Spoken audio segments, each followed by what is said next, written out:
Go down to the bottom. Alright guys, let's do this. I'll voice it and everything.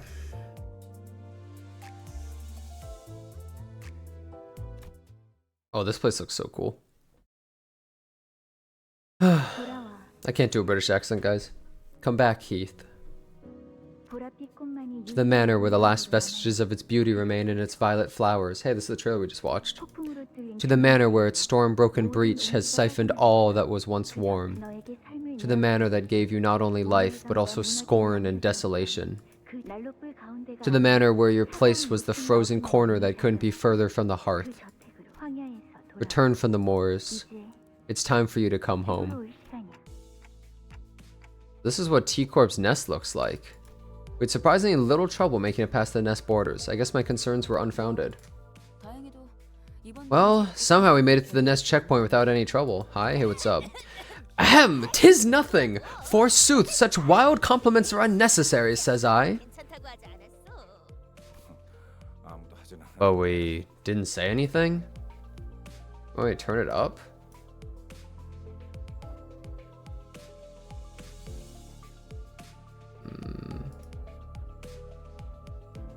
Turn it up a tiny bit. That's as much as I'll go, though. She's grown so much! Everyone seems awfully relaxed for having just entered a different nest. I guess everyone's gotten used to this by now. Humdrum, routine. I guess they'd be the words to describe the general sentiment among the sinners. Except for one, that is. He's gonna be sighing a lot, huh? We're headed to this place called Wuthering Heights next, right? I could tell from Heathcliff's glum expression that his mind was weighed down by all kinds of complicated concerns. Huh? Yeah. Oh wait, huh? Yeah. Though his eyes were staring at the moving scenery past the windows, his mind was affixed on something that his eyes couldn't see. Something that lay beyond the building walls. Wuthering Heights. That manor must have been built on one windy hill, huh? Yeah, bloody wuthering like its namesake. Not a single corner of that place gave any comfort. Heathcliff's voice carried an unusually dark tone. The other sinners on the bus noticed this and began chatting him up. A return to one's homeland must bring forth quite the tangled mess of emotions. Homeland? Well, I wasn't born here, I was raised here. Suppose they could still count as a homeland in a way. But it doesn't conjure in me the same feeling that of a homeland is supposed to. That is to say, you have no idea how many times I imagined it, played it out in my head, returned to the bloody manor, smashing every little thing inside that place to bits until there's nothing left. Okay, so you'll smash everything to bits, then what? You know, I just don't care, man. I did learn something. If I ever lose the plot and push myself to the brink of no return, I trust that one of you louts will pull me right out of it. Are you giving us permission to beat some sense back into you? Yeah, if that's what it takes. Damn, I've never seen like that kind of line on his eyes. Interesting. How far are we allowed to go with bodily harm? Amputation? Nerve mutilation? Maybe we can at least smack him on the head really hard? Alright, you cheeky bastards. Seriously, this ain't an invitation to use me as your emotional punching bag. I'm not in the mood to...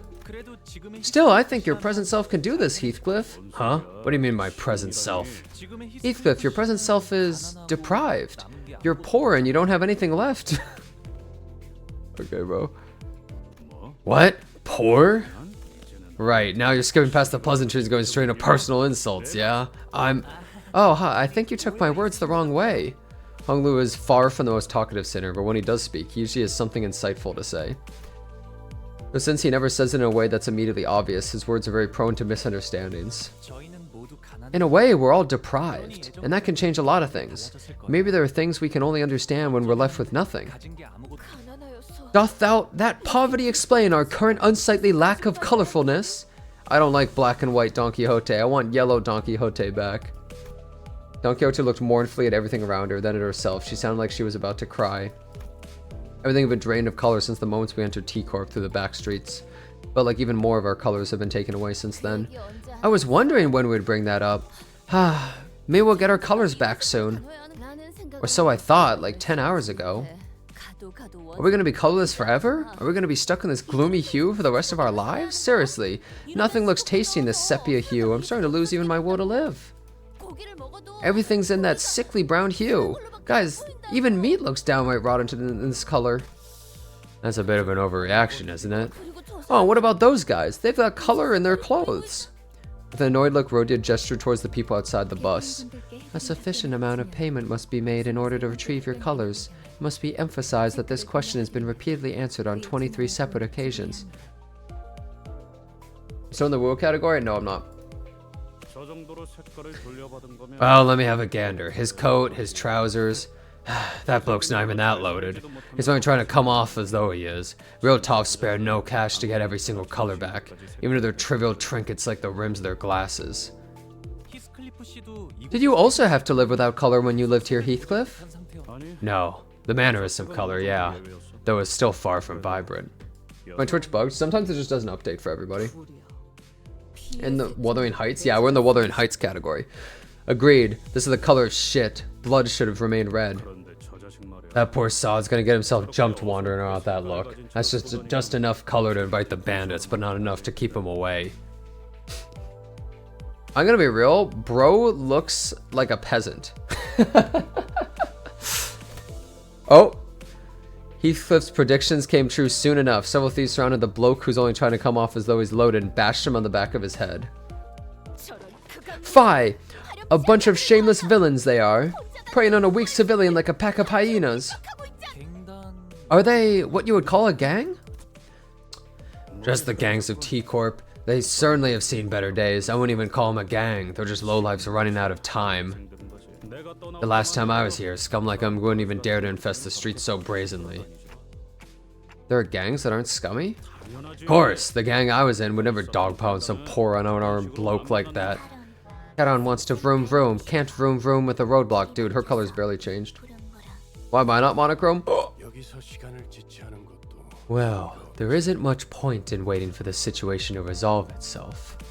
Aurelius finally spoke up after quietly listening to our discussion for the last few minutes. Take care of them before Don Quixote starts making a fuss about it. Oh, an enactment of justice! I thank thee! He's really starting to get the hang of this, huh? Why is everything black and white? So where we are, the government has taken away all colors and you have to spend money to get your colors back. Elon Musk would do this if he could. If Steve Jobs could have fucking done this to everyone who wanted Apple products, he would have.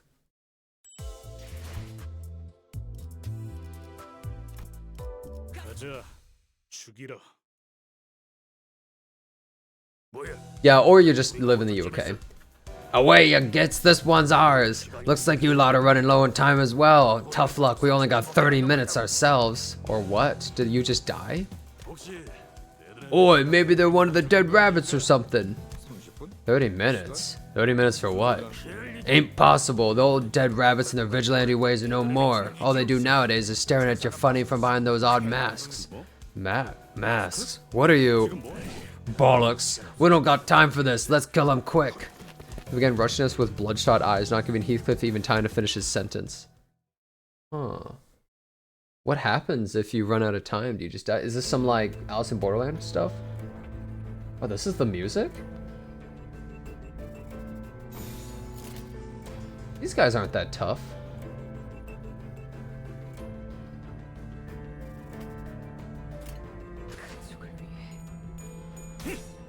This is Canto 4 OST? I don't remember from Canto 4.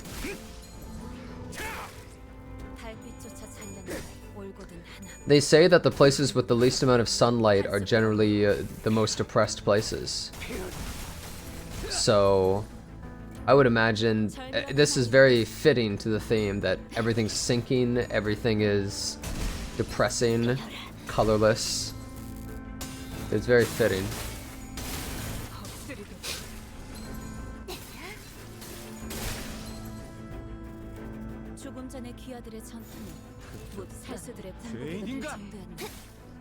Canto 4's dungeon takes place in T-Corp?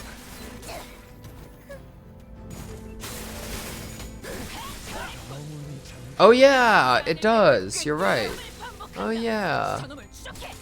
I was thinking Canto 3. I was like, what? Yeah, Canto 4. Yeah. The dungeon is all in the black and white area.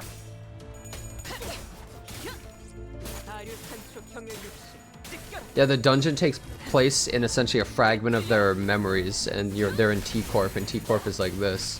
T-Corp, yeah, Yi Sang and his crew was here. The gripping.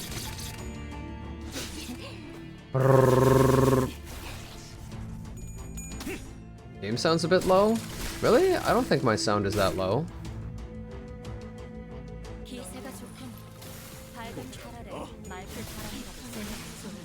I'm gonna be real, already this seems like one of the worst corpse. Personally.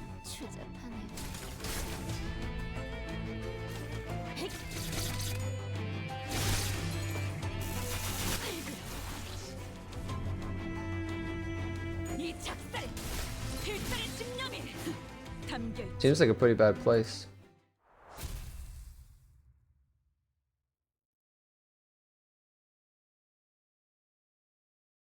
Can't have nothing in T-Corp? That's what it feels like.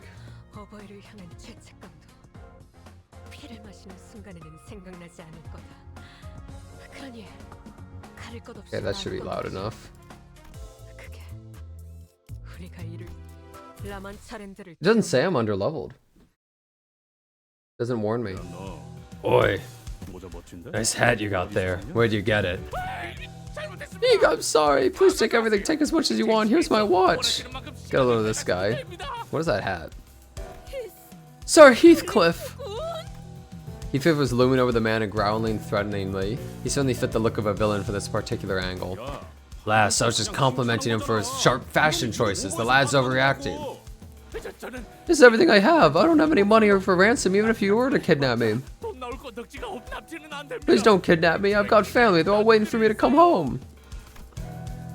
The man we inadvertently saved from the hands of the thieves was shuddering and screaming incoherently, almost to an unnatural degree.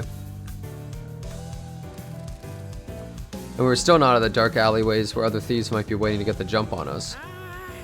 The hell is this racket? Oh? Didn't we just kill this guy? Well, what do we have here? I think I'm seeing loads of time rolling in before us. 10 minutes, no, we'll take 5 minutes too. Hand it over now.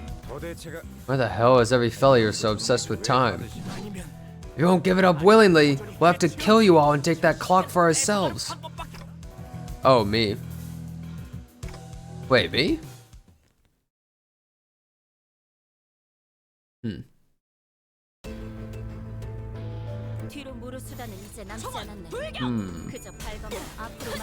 Time, huh? If you run out of time, from what I understand, from what I've heard about this corp, is like you essentially have to pay for everything, or debt collectors show up, something like that, right? I think it's something like that. But we'll see. The IRS, yeah, I think it's something like that. We'll find out. You'll know soon enough. You guys don't have to say you'll know soon enough. I know I will. It's like I'm rhetorically just talking about this and asking guys. I'm just telling you guys my current thoughts of what's going on, you know? I'll know soon enough, yeah, but...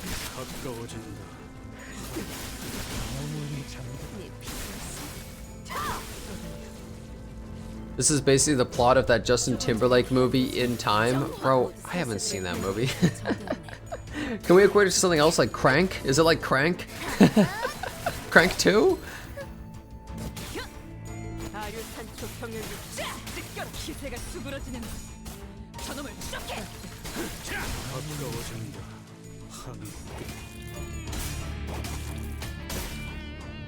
I think it's probably time to get rid of this one and replace it with I'm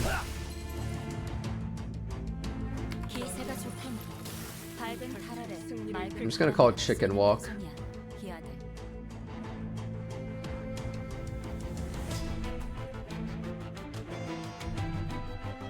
It's just a better version of it.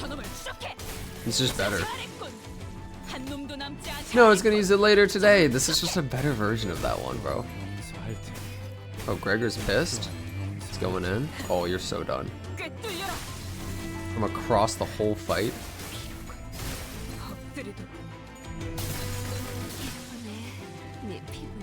Man, these random street thugs have no chance against my highly trained crew at this point. You. Quiet or you'll attract even more of them to us.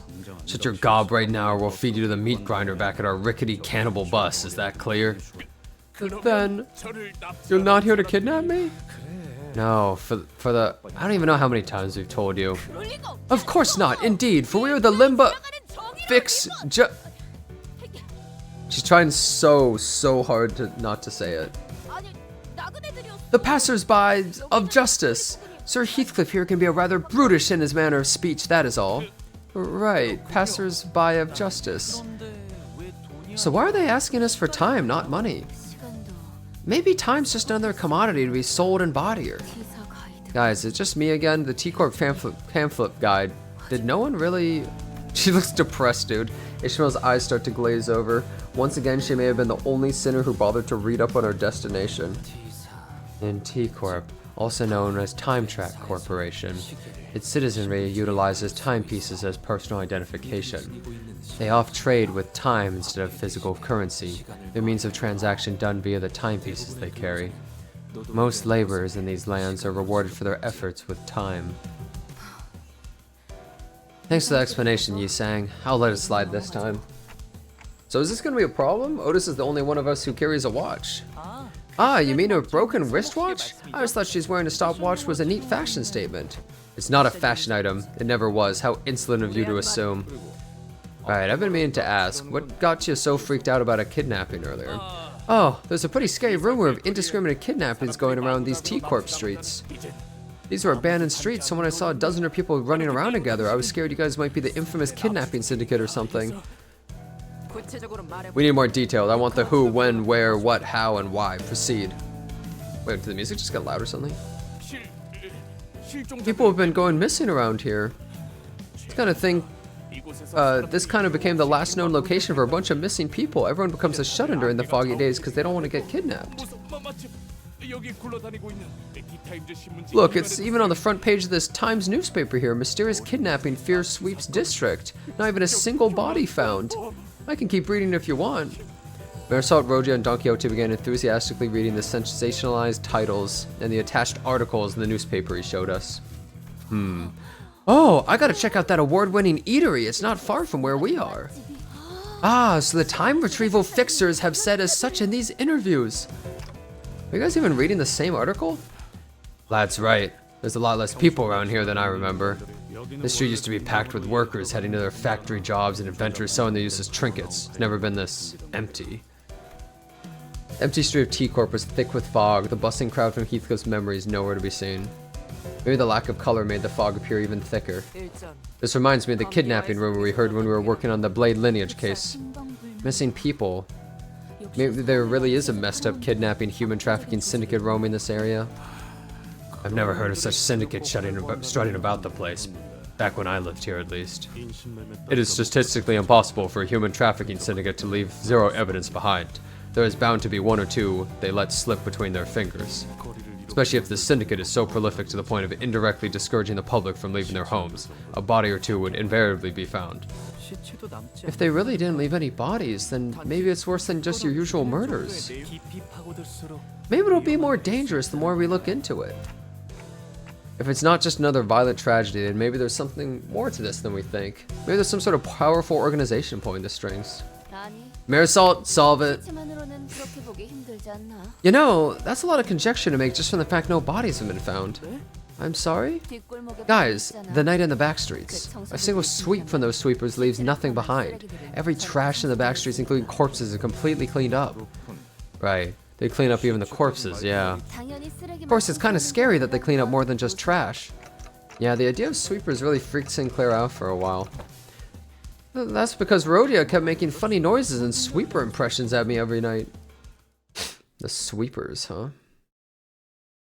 Is that the janitors? Okay, settle down. Oh, he's still going. He's still talking. Settle down, bro. Mysterious case of missing persons in a street shrouded in thick, heavy fog. It's almost as if we're in the middle of some scary urban legend. Not that I'm scared, not at all. Don't force yourself to laugh, Sinclair. I don't like this at all. We're this scared so soon after entering the nest? Everyone seems to be on edge thanks to the unsettling story we heard earlier. I know what to do. Hey, Heathcliff, that invitation, can you read it out loud for us again?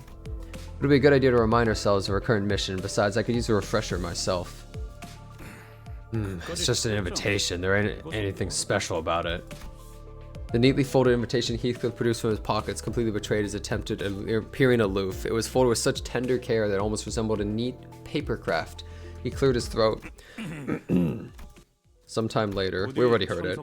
Please honor this occasion with your presence. With great respect, Nelly. And? Bollocks. You have to be here, Heath. I'll be waiting. Kathy. Damn! Oh! Wasn't exactly what I had in mind when I asked him to read that letter. Ugh. What are we, a party crowd at some dive bar?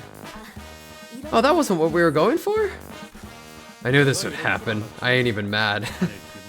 Besides, all she said is she'd be waiting. She never said she'd missed me or wanted to see me. Come on, bud. Just look at the way she wrote it. Here. Let me see. Some sinners gather in a circle like they're doing a literary analysis of the invitation letter. Maybe I was worrying too much. They're like school kids opening their first love letters. What? Were you never interested in those things, Sinclair? I was. I was a good, diligent student. The only thing I ever cared about were my textbooks and school lectures. What a loser, bro. Sinclair, thy countenance appearance to be turning rosy again. For the last time I said, it's genetics. Damn, wait, this is the most mad I've ever seen him, bro. This is probably the same face he made when he was literally about to kill people. In, like, chapter 3. What about you, Dante? Oh, never mind. Hey, what's with the oddly sorry look on your face? The manager has no need for your sympathy. I'm certain there are those who appreciate their unique appearance. Is it not odd? What, that someone actually wrote Heathcliff a love letter? Oh my, Yi-sang, that's such a rude thing to say. No, I had no intention of relaying such crass sentiments to...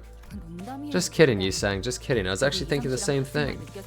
Since we're not looking for a Lobotomy Corp branch of T-Corp, since we're heading to this Wuthering Heights manor instead, suppose that's where we'll find the Golden Bough.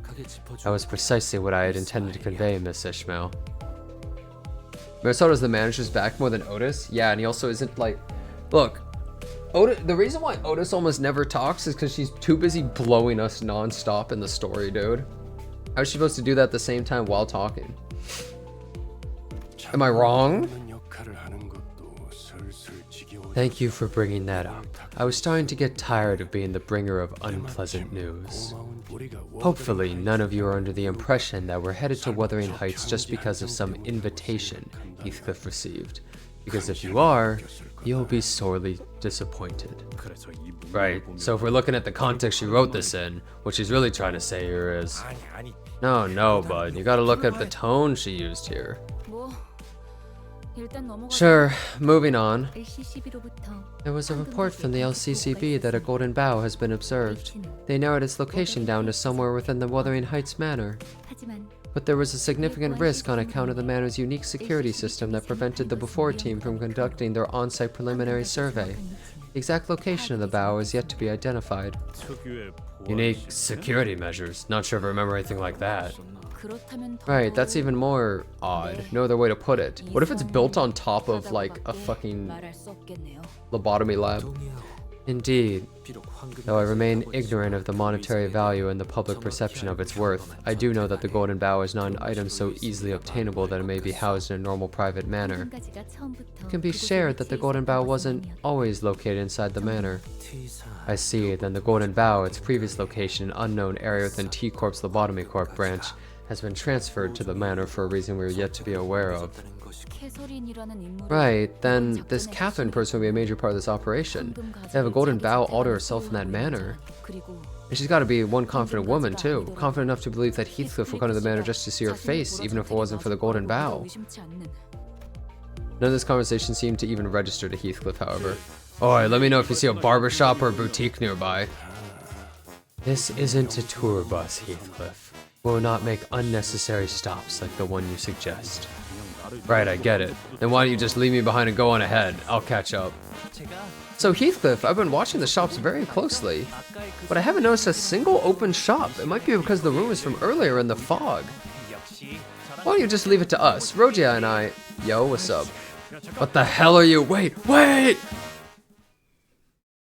My hair coupon! You know, we still have the hair coupons. Look, we don't know for a fact that the hair coupons don't work in T-Corp. We don't know that.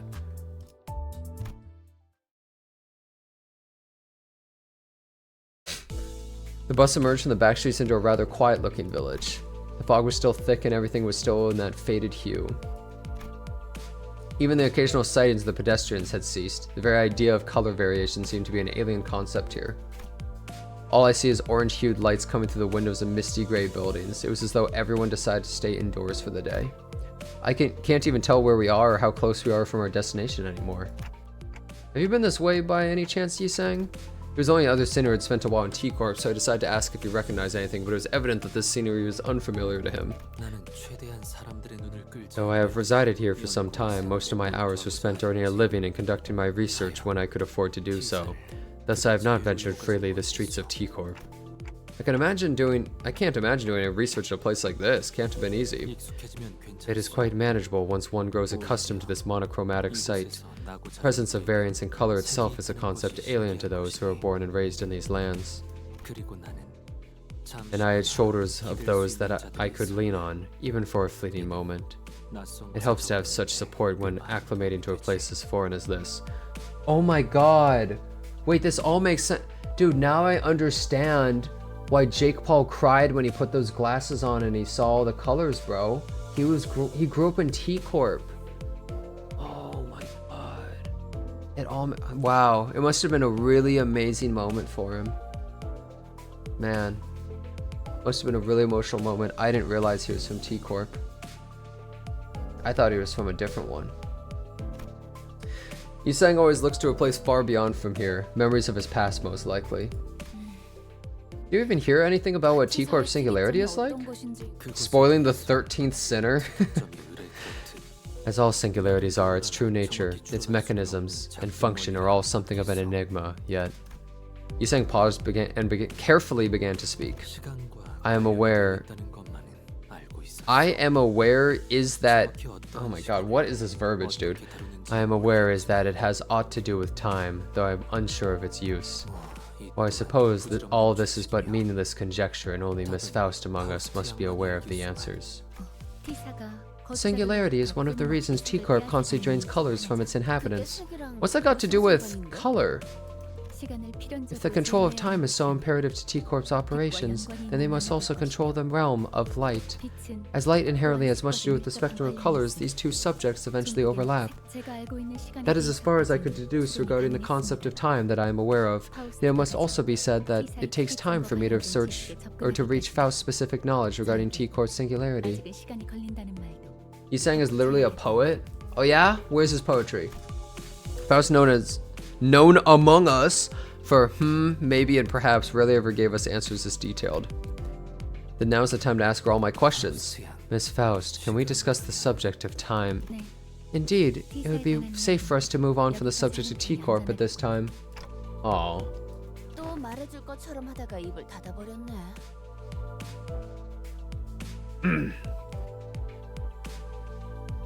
There she goes again, teasing us with stuff she's not going to tell us anyways. Well, I guess I should be glad that she decided to tell us this much. I doubt she'll tell us more no matter how much we pry. That's kind of sad, that there are people who have never seen the color in their whole lives, all because of the singularity. Well, that's just how it goes, isn't it? In the eyes of a stranger, we'd just be another one of those poor, miserable people who's never seen color. That's the danger in trying to find your very first bite of meat. You taste it once and you'll never unknow the flavor, and in the end you'll start to wish you'd never tried it. It is pretty disappointing that even the sun loses its vibrancy here. Oft did I long to see the colors of the sky, especially the sky that looms over a light shower of rain. Yeah, like the color of the sky too. You long to see it only because you've seen its beauty. If you were born here, never to escape its borders to the last of your days without ever seeing the blue sky, then I'd hardly call that death miserable. Calling even that miserable is nothing but sheltered arrogance.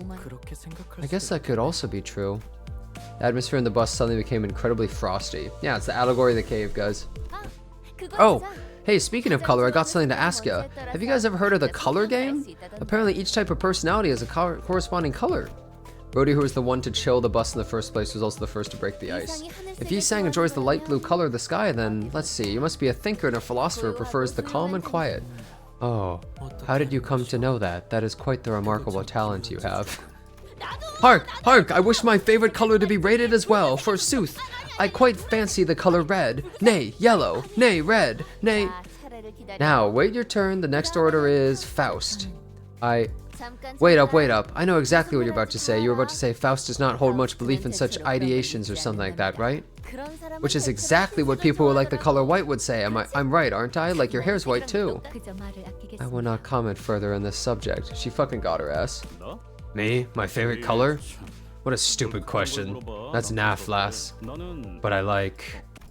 He pauses. Great Manor begins to emerge into our view from a distance. I could immediately tell this was the Wuthering Heights Manor Heathcliff had mentioned. But what's his favorite color? Is it purple? Black. Oh. Well, he's not racist. It's the color you get when you dump an entire set of paint into a bucket, isn't it? And that's exactly why I tolerate it. Keep throwing paint over paint, and you get black. Simple. I can clearly hear that Heathcliff is muttering through his gritted teeth. I have a feeling that black wasn't always his favorite color. The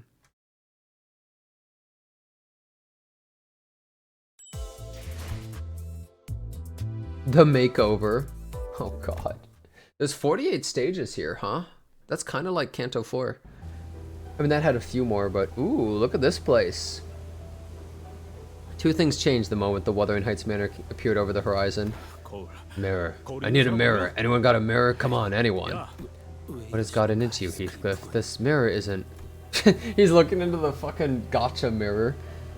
One was Heathcliff, who was suddenly overcome with intense anxiety, and the other was the weather that grew dark and tempestuous all of a sudden. What a terrifying noise. Was the weather always this awful? Yeah, you're in England, bro. Duh. It was always this windy, yeah. Almost like a constant tempest. And all we'd ever eat is beans on toast, the only meal that afforded to us British people. But this thunder and lightning? Well, the weather at Wuthering Heights is always this awful, thunder or not. That really is one massive manor if it looks that big from this far away. Head-on can't see well, not sure if it's the right place, but we're here.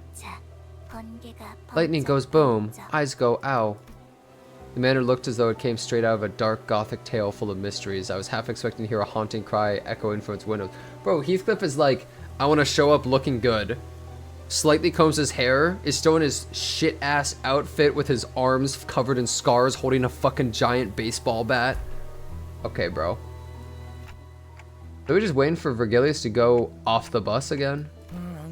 When hasn't that been the case, Manager Bud? I mean, it's not like we're digging into a lobotomy corp branch or entering one of the wings, right? It's just a manor, so I don't see what's stopping him from coming with us. Now, off the bus. Head-on and I. Well, wait until we're done with our mission. Eyes ever so slightly red. None of the sinners were hiding their dissatisfaction with Vergilius. Some of them were even standing with their arms crossed. By the looks on your faces, clearly you all collectively have something to say. Of course not. I would hardly ever dare to challenge thee. Well, maybe not every sinner. We've gone through a lot of things, survived various trials and tribulations that could have easily been handled had Vergilius been there with us. So, Vergilius, We're finally gonna get answers? Looks like Ishmael decided to step up as a representative. You introduced yourself to us as our guide, didn't you? So what kind of guide just tosses everything at the start of the journey and goes off on their own with the bus driver? What are you guys even doing? Or where are you guys even going? I want to make it clear that I'm not being a hard ass for no good reason. I'm asking you because I want to trust you. After all, we're technically all in the same boat. We're co-workers. I'd say the least you could do is to tell us where we're headed. Virgilius held his silence for a moment. His brows were not as furrowed as they usually are, which is the only indicator to me that he wasn't as offended to hear this as I thought he would be. Just like you sinners who joined the company via your individual contracts, I also signed a contract with specific clauses and conditions I must abide by. Huh? The company made thee, a color most illustrious, sign a contract as well? Zahad. Yeah, that could maybe be fine. Of course I did. Why would I be babysitting you children on this bus otherwise? I'm not one to work for free. Actually, maybe Zahad, maybe later. Thank you, though. I don't want to bother detailing each and every clause of my contract to you, nor should I. But Ishmael, I quite like that you use the word trust in your speech, so I believe that you deserve at least a brief explanation. He's got this all Gladdy. I am not supposed to retrieve the golden boughs myself, nor am I allowed to provide you with any direct support. The contract stipulates that I must leave everything to the manager and the sinners. Why the hell would you sign a contract like that? As always, it's meaningless to ask me why. Contracts are rarely ever fully understood by those that are not a part of it. But what I can tell you is that when I ask you sinners to leave this bus for a mission, I suppose, in a way, I say it with a lighter heart than I used to. I am no longer concerned that in my desire to fulfill the conditions for every clause in my contract, the manager might irreversibly hurt. I would be left with nothing if such a thing were to happen. You just admit to trusting us more than you used to? Don't make him repeat something like that, Dante. Especially when someone went through the trouble of expressing their true hidden feelings. Besides... Oh, wait. I am not going in there like this. Nope, can't do this. Oi, turn this bus around. Mephi doesn't do U-turns. Bollocks. I ain't going back to the manor in this wrinkly rags. Oh, yeah, right. Every single one of the elaborate plans to dress him up in fancy clothes fell through. Hey, you don't look that bad. Don't go back there in these rags. Those bastards will... Those bastards? Who are they? Bastards that always eye me up and down, trying to find a speck of dust, a single flaw, something to latch onto just to humiliate me. Then gouge out their eyes. Oh, that would be quite the clever solution. What do you even... Looks like Heathcliff is the only one who's taking this seriously. The hell's wrong with the pair of you? Quit giggling like that.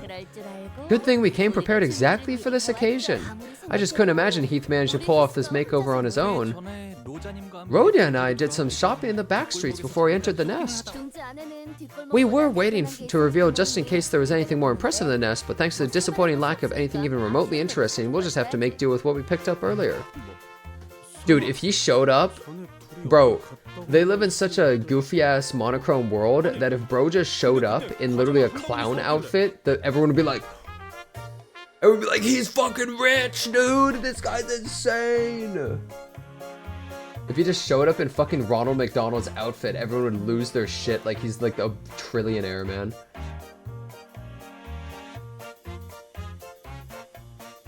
Actually, you know what? This Virgilius stare is better than the other one.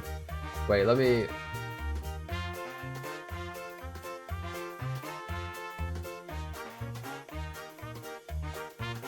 Wait a bloody second. When the two of you went off on your own, no. All you brought back was a whole basket of cookies, wasn't it? Those cookies were decoy cookies, Heath. Though some of them did end up as a part of my daily sustenance, of course. While I couldn't find the particular brands I used back home, these should be more than enough for a proper fashion makeover. Bird, come on, can't we just keep things nice and happy for once, Let him wear something else other than his uniform just for today? Like, no one wants to meet their old flame while wearing their work clothes, right? Well, I doubt the guide will ever let anything like that slide. Fine. What? I would prefer it if we didn't have to encourage another rogue incident with the back door. Seriously? God! Heathcliff trembled like he was about to give Virgilius a big hug. Now, Heathcliff, close your eyes. Relax and let us take care of everything. Pretend you're at the proverbial peach blossom spring. Wait, don't touch my hair like... Whoa. Oi, you ain't half bad. What the hell, these little chivis? Shh, Heathcliff's getting a makeover. Sometime later. Whoa. Holy shit. Look at him now. Ahem. I think you might have overdone it with the hair. Don't touch it. Do you even have any idea how hard Hong Lu worked on that? Where does Bat go? It's a reunion of the century. We can't possibly let him say hello to his old flame with a big brutish club in his hand. Sir Heathcliff appeareth, a tad more merciful than usual. Mayhaps he shall accept my request should I implore him to purchase me a pint of ice cream.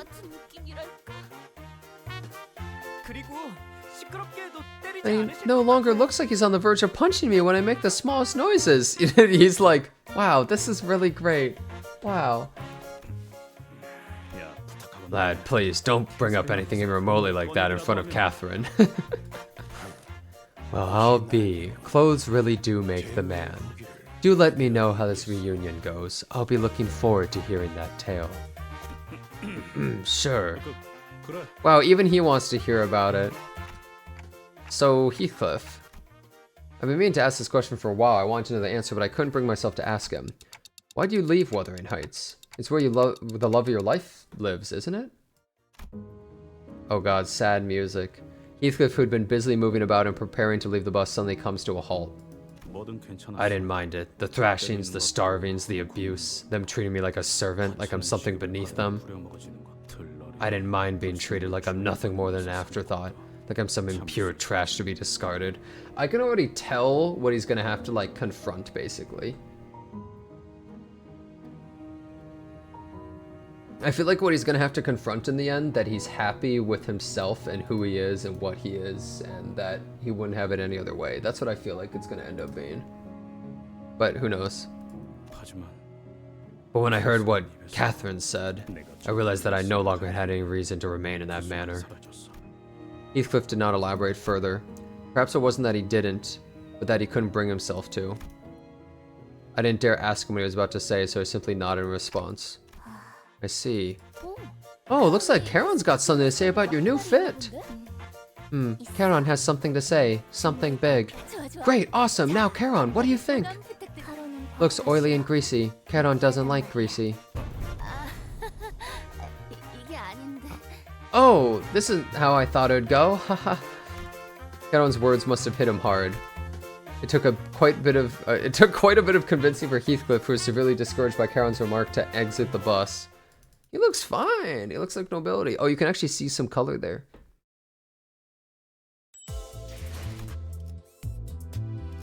Well, we haven't started fighting yet, so things are still going okay in the story. This is uncomfortable. Oi, is it normal for these clothes to squeeze harder with every step I take? That is what it means to maintain an air of dignity. Once you get used to that feeling, you'll feel like you're missing something whenever you're dressed casually. So this must be the front gate to your former place of abode, Heathcliff. The massive gate alone feels downright intimidating. That's one big front door. It is known that in certain regions of the city, the size of the front gate is an indicator of one's social standing. The magnitude of this front gate indicates that the owner of the home is very affluent. We should have been like, Marisol, get Heathcliff an outfit. Heathcliff, you picked on Hong Lu for being a rich kid when you were raised at some huge mansion yourself? I don't mind it at all. I'm feeling a bit betrayed, actually. Sir Heathcliff, thou appeareth quite different today. Keep your stupid comments to yourself. Some were teasing him, some were genuinely surprised, but it doesn't matter to Heathcliff. Every word he spat out was dripped with venomous spite. Wasn't even remotely close to being rich. I was never once rich in the manor. I wasn't even allowed to be content, not even for a moment. And this manor never accepted me, not even for a... What the hell? A lightning strike. It seems to have struck an area near the forest. That was so loud. It's okay. I heard that's extremely rare for lightning to actually hit people. A momentary musing reveals that a strike of levin brings about a sensation that is not unlike the joy of fireworks. Fills the dark and cold void of the night sky with its incandescent brilliance, even for a brief moment before fading into oblivion. Right, an exchange loses everything it has, burning and leaving nothing but ash behind. What joy is there to be found? I could hear some forest critters fleeing, spooked by the thunderstrike. Oh, behold! A tiny squirrel over yonder! Whoa! Such nature is so close to home. I didn't know you used to live in such an eco-friendly place. I suppose I wouldn't have to go through the trouble of building a private zoo if I lived at a place like this. To have a garden or forest so near their home, even if we were to ignore everything else, that alone indicates the owner is someone of unimaginable affluence. Right. I remember that Sinclair's home was in the middle of a forest too. Squirrels, sure. There are other animals roaming about too. Sometimes when I was so miserable I could hardly Sometimes when I was so miserable that I could hardly bear to even be in the manor, I'd go to the forest and not return for a long, long time. Oh, then this tiny forest friend, little Sir Squirrel, must have been quite the jolly companion for thee. Little squirrel!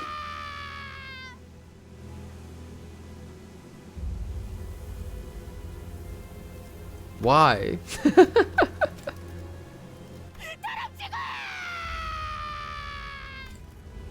No.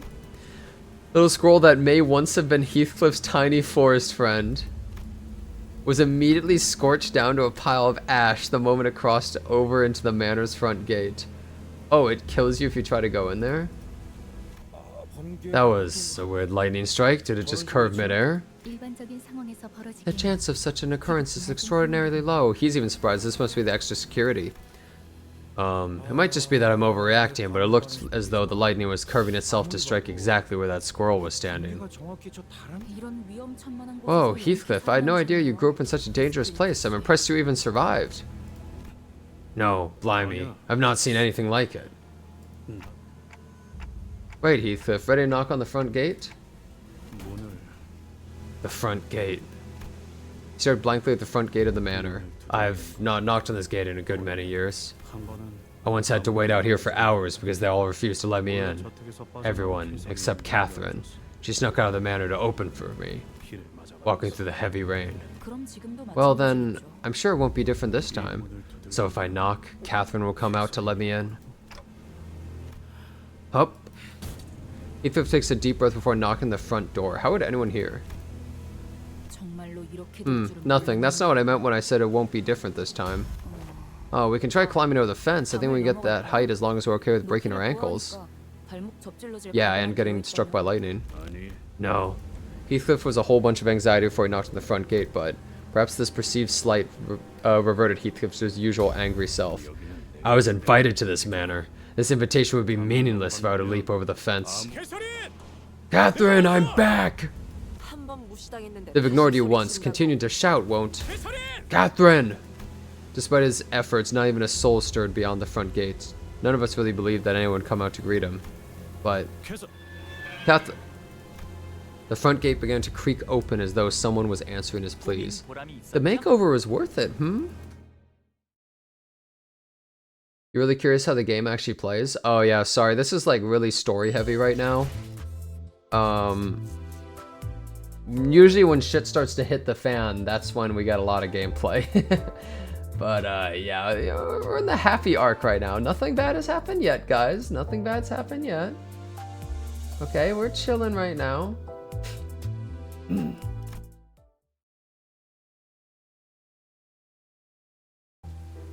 Also, Then this tiny forest friend, little Sir Squirrel, must have been quite the jolly companion for thee. Little Sir Squirrel! I've seen this before, I think. Quite the jolly companion for thee. Little Sir Yeah, actually though. Rip the squirrel, dude. Little Sir Squirrel. The heavy rain and the tempest only grew harsher the closer we got to the manor. Though we have long made it past the front gate, not a soul doth appear. The bubbling excitement of the sinners when they disembarked the bus has all but disappeared. Silent air of apprehension surrounded them as they gingerly took their hesitant steps towards the manor. Kathy, have you been well? No. Catherine, it's been a while, hasn't it? No, this ain't it either. In the midst of this aura of uneasiness, only Heathcliff seemed to be preoccupied with something else. The rest of the sinners were... Did you catch that? A bit. A subspecies of sparrows, to be exact. Lightning continues to strike aggressively, even this far past the front gate. We would have been burnt to a crisp had it struck even a little closer. Lightning continued to blast the earth as though it won't be satisfied until it's reduced every living thing in the manor grounds to a pile of ashes. Is it gonna hit us if we walk faster? Or maybe it hits things that are moving too slowly? Maybe we should speed up? I don't know. Our walking speed seems irrelevant. Instead, it's almost as though this lightning has a will of its own, striking with intent. This brings back some unpleasant memories. Bro, if Otis... Wait. So Otis is from the Odyssey, right? Who is Otis in the Odyssey? I don't remember the name. Who is Otis? Oh, they are Odysseus? Oh, Otis is Odysseus. Well then, huh. Her personality is very strange for being Odysseus, I feel. She does not act anything like I would have thought Odysseus would act. Kind of strange. Oh well. Ah, maybe it's like this house's defense system. Defense system. Do you imply this might be a part of the manor's security measures? You know what's funny? Even him in black and white, it feels like there's nothing different. Maybe it only targets things that enter the manor grounds without permission. I've seen security measures that are more precise and more conclusive than this. Larger manors often do install more effective security systems after all. Oh, I think our family talked about installing a defense system at our house too. It was one of those topics that kept coming up during dinner. That would make sense. Not that I'll ever understand the thought process behind these systems. Perhaps the security measures that prevent the before team from approaching the manor may be. Yeah, but we have the invitation with us. I think we'll be just fine. Is that really all this is? This is just one of those normal security measures that every rich family supposedly has? Guys, this one time I ordered DoorDash and the guy who was delivering it didn't ring the doorbell and he got blown up. It's just the house's defense system, man. This is perfectly normal shit. Yeah, he didn't know what he was doing and he got blasted, man. -1 driver, dude. Yeah, real story. Scariest stories. It was Larry. Little Sir DoorDasher. This is pretty interesting though. I heard that the technology to change the weather itself is really, really expensive to the point of being inefficient. So expensive I've not seen it to myself. I'm gonna be real, guys. If you could force it to rain over where you are with lightning strikes that kill anything that you don't want around, that's like the coolest fucking defense system ever, bro. I remained silent because I didn't want to concern the sinners with something I wasn't sure about. But the closer we got to the manor, the more confident I became that something was off. Duh. That this extremely abnormal weather isn't the work of some security system. This absolutely has something to do with a golden bough. Really? Oh, I didn't think that though. But this golden bough feels different from the ones we've encountered before. It's a bit more chaotic? Huh? Oh, these flowers. They've got color. Sinclair was right. The manor's garden was lightly littered with flowers. They were the only things of color in this dreary sight. I wonder what these flowers are called. Huh. I guess you can return the colors even of flowers if you cough up enough cash. Wait. Indeed. Then the proprietor of this manor must have held a particular love for these flowers, to return the colors to such transient things as flowers. Or perhaps it may simply be they are preposterously affluent. Heathcliff quietly gazed at the patch of violet flowers as Yisang mused out loud. You're wrong. There was no particular love for these flowers. There was no room, no warmth in the heart to spare for mere flowers.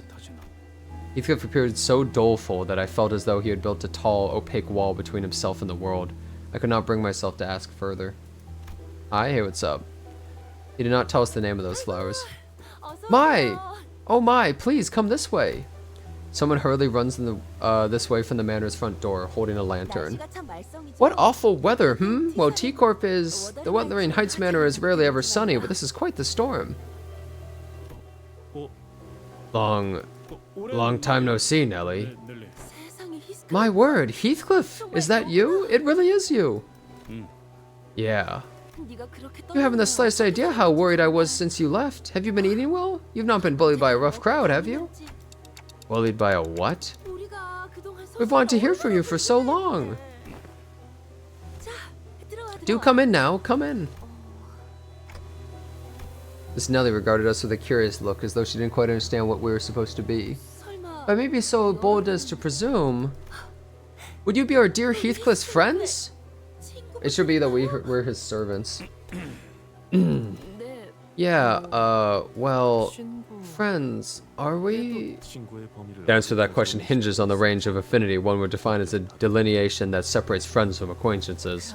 Of course we're friends. Precious friendship, forged in fire, multiple fires actually. 히스클리프의 Your dear Heathcliff's precious friends are about to freeze to their deaths in the rain, woman. 죽을지도 모르겠다. Jesus.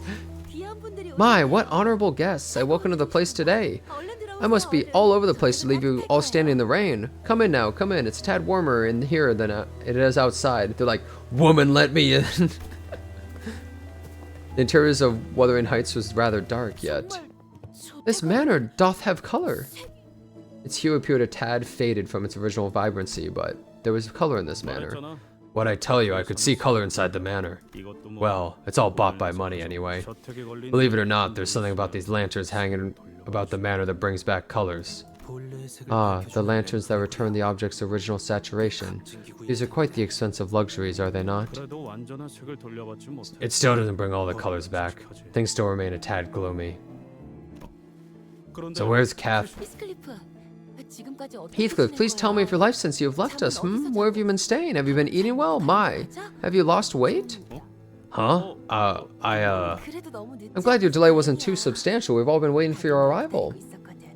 Yeah, you sang. He's just glad all the time now. We? 그러고 보니 Now let me get a better look at you. The fine dress clothes, the hair. My, you've certainly grown into a right proper gentleman, haven't you? Quite the popular lad you are, with a posse of friends and all. 뭐 Well, did I? 그 그럼 But of course, I would not have recognized you from a distance. Nelly was talking so fast, Heathcliff wasn't spared even a second to get in a single word. Nelly, was it? 정확히 어떤 What is your precise relation to Heathcliff? As his precious friend, colleague, and comrade in arms, I cannot help be curious of how the two of you know each other. Otis, who was conspicuously scanning the interiors of the manor, suddenly asked Nelly the most transparently suspicious question that I've ever heard. 아, Oh, let's see, Heathcliff's, how should I put this? 고모라고 Nanny, I suppose? 고모요? Is she like old? How old is, dude, Nelly looks she's like 20. 그 What, like, you wipe Heathcliff's snot, change his baby clothes, and am I thinking of the right nanny? And when the baby's fussy about the food, nannies spoon feed it to them. Just his fucking face, dude. He's just like, wow, that's so great. Oi, Nelly, quit teasing me like that. You weren't exactly my nanny, and you know that. We've known each other since we were both young. And I did not treat her like a servant or follow her around like she was my nanny. Mind you, I'm now the chief butler of the house. You must see the other butlers moving about like soldiers when I give a word. Well, you were the best at your job. Nelly, I'm getting quite impatient, so I've got to ask. Heathcliff must have wanted so badly to ask her where Kathy was. So when's the banquet starting? Instead, he held his true question behind a mask of aloofness, but... Nelly's expression became somewhat odd upon hearing Heathcliff's query. The banquet... Oi! Oi, oi, oi! What's that witless brigand coming? Is he even on his way? You can't just leave us after getting us all down here. If I have to sit a second longer next to these mugs, I'm gonna lose it. There was a furious voice echoing from down the halls. Nelly, wait. I recognize that voice. My, don't rush. He just arrived, mind you. Let's join the others, Heathcliff. Like I said, we've all been waiting for your arrival. What is she holding on to? Is there a weapon in there? Heathcliff bit his lips anxiously and followed Nelly. Doesn't it all feel like a manor that's about to throw a party? Yeah, that cruise ship party, this manor. You can't hide the rising sense of dread from places like these. Doesn't matter how hard you try. This manor does not appear to have been a place where the liveliness is an expected element. I see signs of rush cleaning conducted immediately before the guests arrived. Several cracks and areas in need of repair have been identified as well. Also, I was scant expecting a Rasha's party, yet this is quite the depressing presentation. Okay. The most I would like this story is if it becomes one of those classic whodunit murder mystery things. That would be the best way for the story to go for me to be the most interested, but let's see. Party. Wait, let me... 즐거운 파티를 기대했던 Heart. I followed Don Quixote to the hall. She appeared terribly disappointed.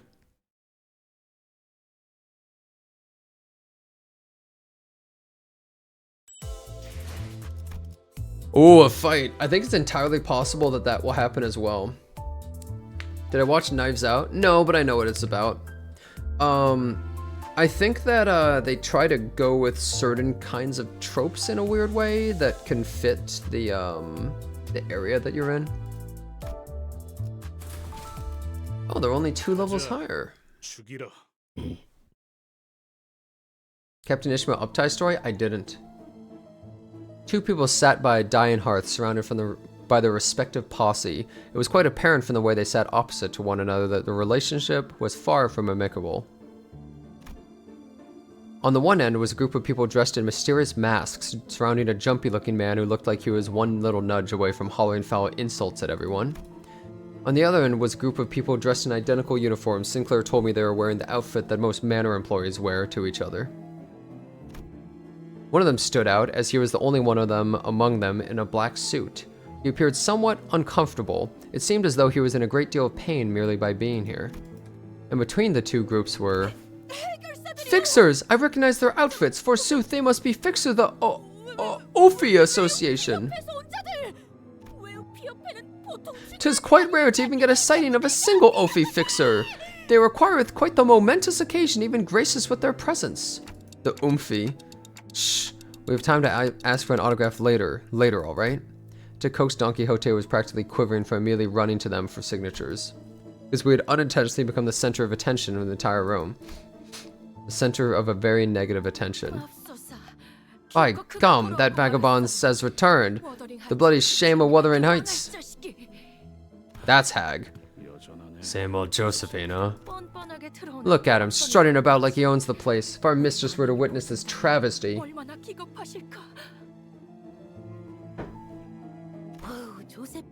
Yeah, Ahab. Gosh, Josephine, that's quite enough. Don't mind her, Heathcliff. This blessed land, O Wuthering Heights, reduced to an asylum for vagrants and drifters. If the mistress has been here to witness this tragic, deplorable state of affairs. There was an old woman in the room who was muttering some choice words at us while staring at us with eyes full of hatred. Ah, the witless brigand returns, and quite delayed at that. How dare you show your face?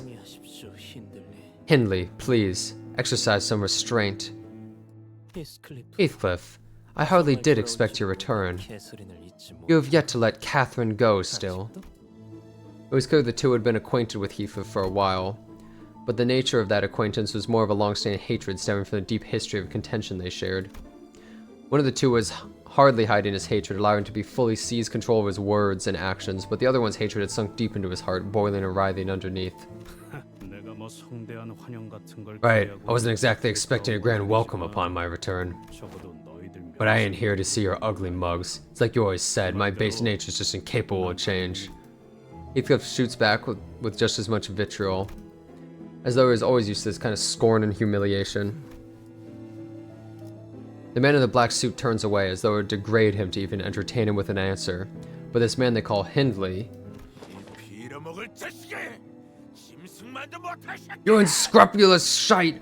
You bloody animal! No, a thing lesser than a savage beast. Bro, this guy is the dirtiest motherfucker I've ever seen. Bro, this guy looks like a fucking mess. Look at this guy, dude. He looks like he's from the slums. Like, he just stole this, like, raggedy shit outfit. He's poor as fuck looking. Yeah, he's like a rich hobo. Richest UK citizen. Jumped up from his seat, his face turning bright red from anger. By the looks of you, you found yourself a band of vagrants and vagabonds just like you, huh? Crawling back to see if there's something worth pilfering for this place? You lot, beat his ass and teach him a lesson, break a bone or 2.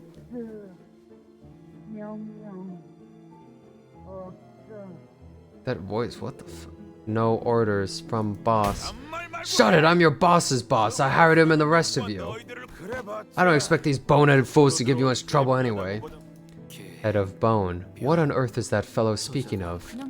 He's just expressing his explicit desire to get his ass beat. Well, since he asked for it.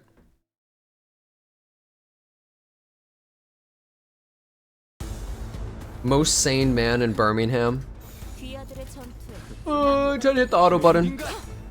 These guys are too weak. They're not even a real fight.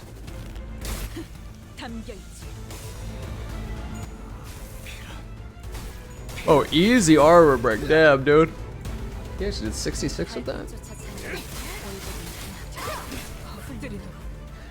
Wait for a focused encounter, guys. I want a good focused encounter, okay? None of this pansy shit, okay? There's a lot of blood here. Wait, do we actually kill them? Wait, hold up. No way, right? I feel like we don't, but...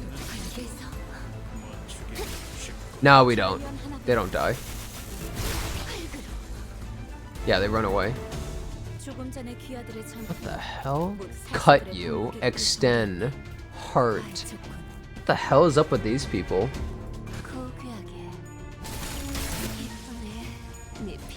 You could tell in battle if the person you fought actually died or not. If they turn into a bloody pulp, they're dead. If they run away, they're alive. Or if they kneel, they're alive. We're beating up the poor now? Yeah. Kill the poor. Yep, that's how England works, guys. Kill the poor. Welcome to England. Oh, the blood on the ground is because of Blood Feast? Oh. Yeah, if you guys don't sub to the channel, this will be you next.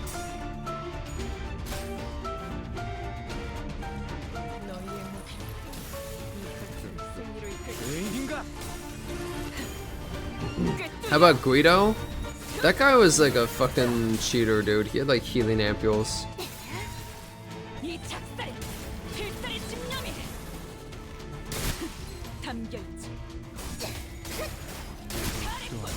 The butler's, yeah, the butler's just watching this. The butler is looking like this when Gregor cuts himself 15 times in the fucking fight to attack, and the entire ground is covered in his blood. Yeah, just watching. Like, bruh.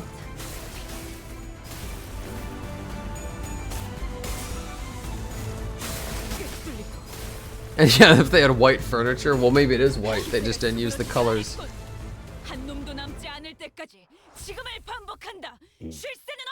Who knows?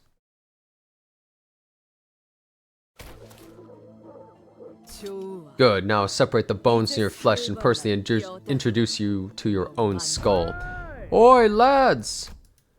Casual yet powerful voice booms across the hall, immediately breaking the tension in the room. What? I was gone for just a minute to get some water. What the hell happened here? This is one big feckin' manor, huh? Would have been faster to go bucket a cup of water from the well myself. What do I think of it so far? I can't really give much of a thought on it so far. I need to see where the plot's going. Boss, we have a guest.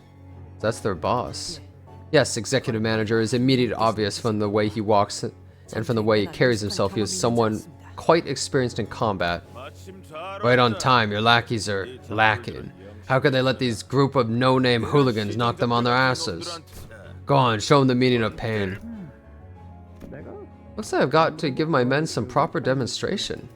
The boss confidently strode towards Heathcliff, then gave him a playful smack on the back of his head.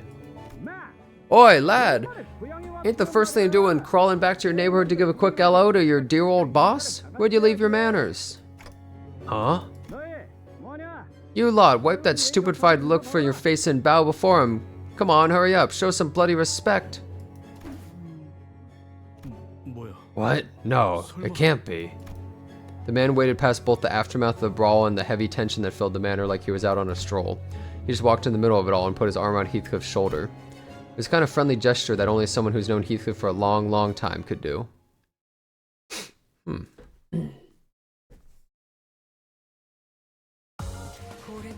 If he was his real friend, he would have, you know, grabbed his balls, you know, just a quick cup check, you know? That's what a real friend would do. 그러니 매튜 형님? Boss, Matthew? Right on, you muppet. You've been gone for so long that people don't even recognize the infamous Mad Coney. 미친 Mad Coney? You've known the vagrant for long? Why haven't you told me so? Well, I heard they imagined you'd be interested in hearing about every little friend I made back when we were just another gang rolling the sweaty, muddy streets. 형님은 왜 이놈이랑 Boss, why are you working with this blighter? Wait, no, but 이 that mask, those rabbit ears. 개드레비츠? Wait, you're still with the dead rabbits? Yeah, we've changed a tad, eh? Remember, lad, back in the day, all we needed was to crack some Adams Family eggs. Adams Family? With some tattered scarf around one arm and bottles of beer on tab. We even named one of them beers after you, didn't we? The pub that used to sell the beer closed shop a few weeks ago. Ain't got much business around that dreadful rumor keeping everyone home nowadays. What? The Wolf's Fall closed? Bloody hell. Oh, I suppose I'm leaving you all out of the loop, huh? 뭐 Well, allow me to introduce the gaffer. 이쪽은 He was a boss of the old syndicate I used to run with. Hey, old friends of yours, huh? Joined some posh proper company after running out on us out of nowhere, did you? Well, things just worked out that way. Are all them lads and lasses your lackeys? Blimey, got a walking timepiece with you too. You daft bastard, you've definitely moved up in the world, huh? Bro, that's how you show that you're rich. Instead of having a pocket watch, you have a whole ass dude that his fucking head is a pocket watch. You're like, oh, let me go check the time. Yeah, it's 1 p.m., bro. Yeah, I got a fucking human one, dude. He's so fucking rich, he's got a human clock. Ishmael glared at Heathcliff with a look that could kill, but she decided to hold her silence and merely shook her head in disbelief. She probably decided it was not worth the trouble. 그런데 That's how you farm aura even more, dude. So what's up with the masks, boss? What? Is it odd? Trends change with the time, lad. The time for scars the rabbit embroidery is long past. That's so, it looks a bit. Yeah, also, why are his lackeys like, me, no, bite? Like, why are they like that? Like, of course not. Who do you think we are? We're the dead rabbits, ain't a bookish rabble that follows the coattails of some naff trend. You've really not once returned to this place since you left, have you? No, when I left this manor and eventually the dead rabbits, I made a promise to myself that I'd not return. Not even a step closer to this place until I had made something of myself. Not until I can return as a successful man. Well, you've always hated this place, even when you were one of us. I've got news for you, Heathcliff. We're no longer the same lowly backstreets gang you were familiar with. Suppose you've also moved up in the world. Someone from the Ring who'd been keeping their eyes on us plucked us right off the street into their fold. We're bigger now. We're one of the up-and-coming syndicates. The Ring? One of the fingers? 약지 중에서 Must be the Favis of the Ring, then. They're the only ones who'd outfit their underlings with these cheap, tacky animal masks. 그럼 Then you're... Yeah, you little shite. I'm the top boss of the dead rabbits now. 형님 Boss. Remember what you always used to say when we filled up with more than 3 bottles of beer? What we drank was some lousy beer made from halfway rotten wheat, Heathcliff. All that I remembered come the next morning was a pounding headache and the light feeling of our emptied pockets. 형님 밑에 You used to tell me that it hurt like hell every time one of your own men came back to us hurt, even the recruits. 어디서 얻어맞고 오면 Like they hurt not just any underling, but an extension of you. 난 형님이 언제 I knew you'd make it big one day, boss.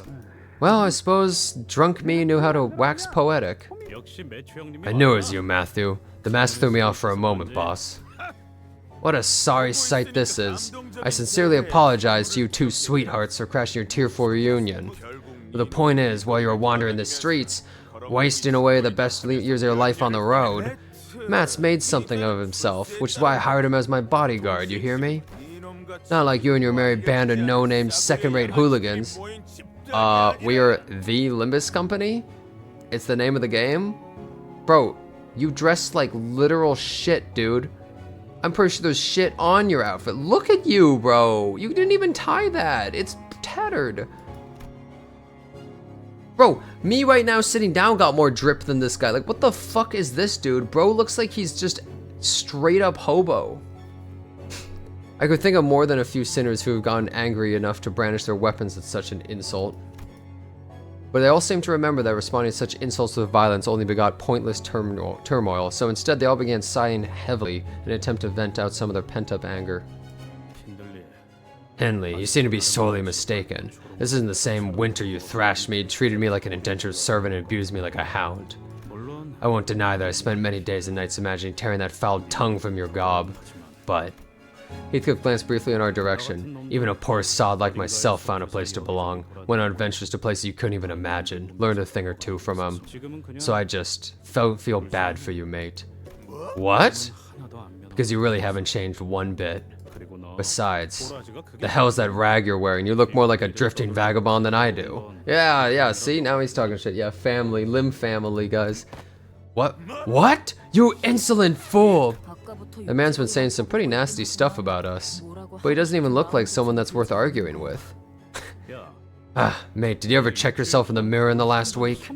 I can't bear to look at you till down in the dumps, Hindley.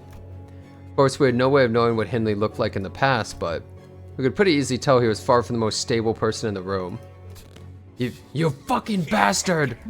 Now, Mr. Hindley, why don't you seat yourself on the sofa and calm down? Be more considerate of our boy standing in that corner watching the whole thing go down, huh? They don't even get these comfy looking leather sofas. Hindley grumbled for a moment before slumping down on a sofa. And even that simple action was stumbling and pathetic. Yeah, this guy seems really pathetic. Like, this rabbit guy is basically commanding him down. Like nobody respects this guy. I see what happened. He let the alcohol consume him and not the other way around. Fell into a big nasty barrel with no way out. I've seen the same look on sailors. Failing to pull themselves out of their habit would lead them straight into the merciless maws of the lake. Not even a trace of them would be left. Well, this man's still my client. Mr. Hindley hired me for some job, which is why I'm here at Wuthering Heights. Job? Catherine's hosting this banquet, ain't she? What kind of job could possibly need the dead rabbit's help here? What? Huh? A banquet? Well, I suppose there is one thing that hasn't changed with time. It's that witless, useless, idiot brain of yours, you absolute dullard. They're gonna announce something big here, I'm guessing. Hindley, please cease this at once. I implore you. I do not wish to see my manners sullied by such foul obscenities. I'm gonna guess it's some sort of thing like... either she's decided she's going to marry one of them, or the assets are going to be handed out to one of them or something based on something. That's my guess. This is not your home, Linton. It's mine. It's my manor. You're the one who sullied this noble Wuthering Heights, my birthright bestowed upon me by my father by taking it from me by the means of trickery. Was your own family manor too small for you, Linton Edgar? Your oh so noble Edgar family? Is it like... no, never mind. Edgar family?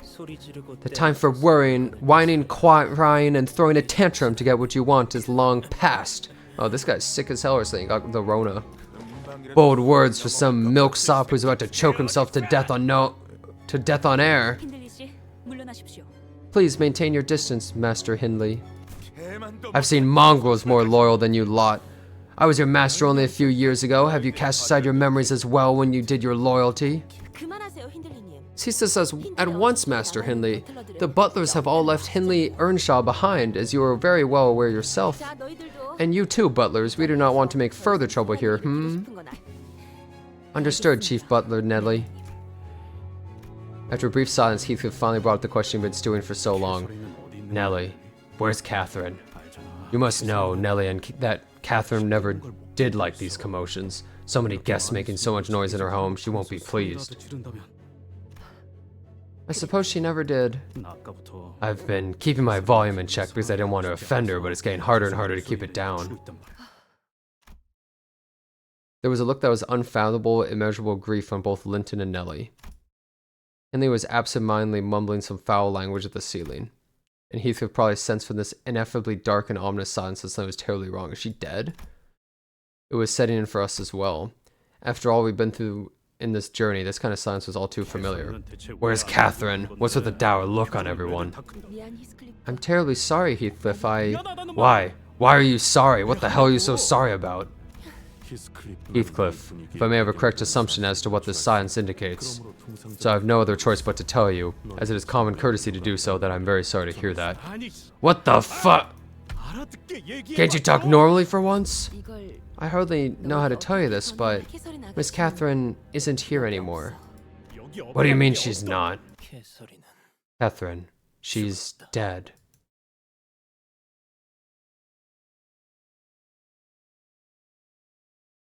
Yeah, so it's like a power struggle after she's dead, I guess, and they're trying to inherit the mansion.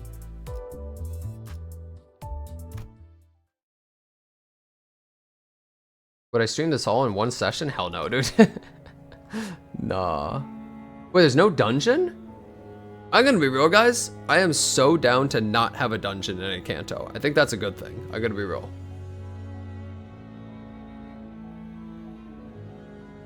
I don't really need the dungeons, I'm gonna be honest. It's usually just kind of fillery. Linton looked up to Heathcliff, his eyes were bloodshot. As you said earlier, none of us are here to see each other's ugly mugs. What other reason could we possibly have to reconvene like this? That can't be real. What kind of insane...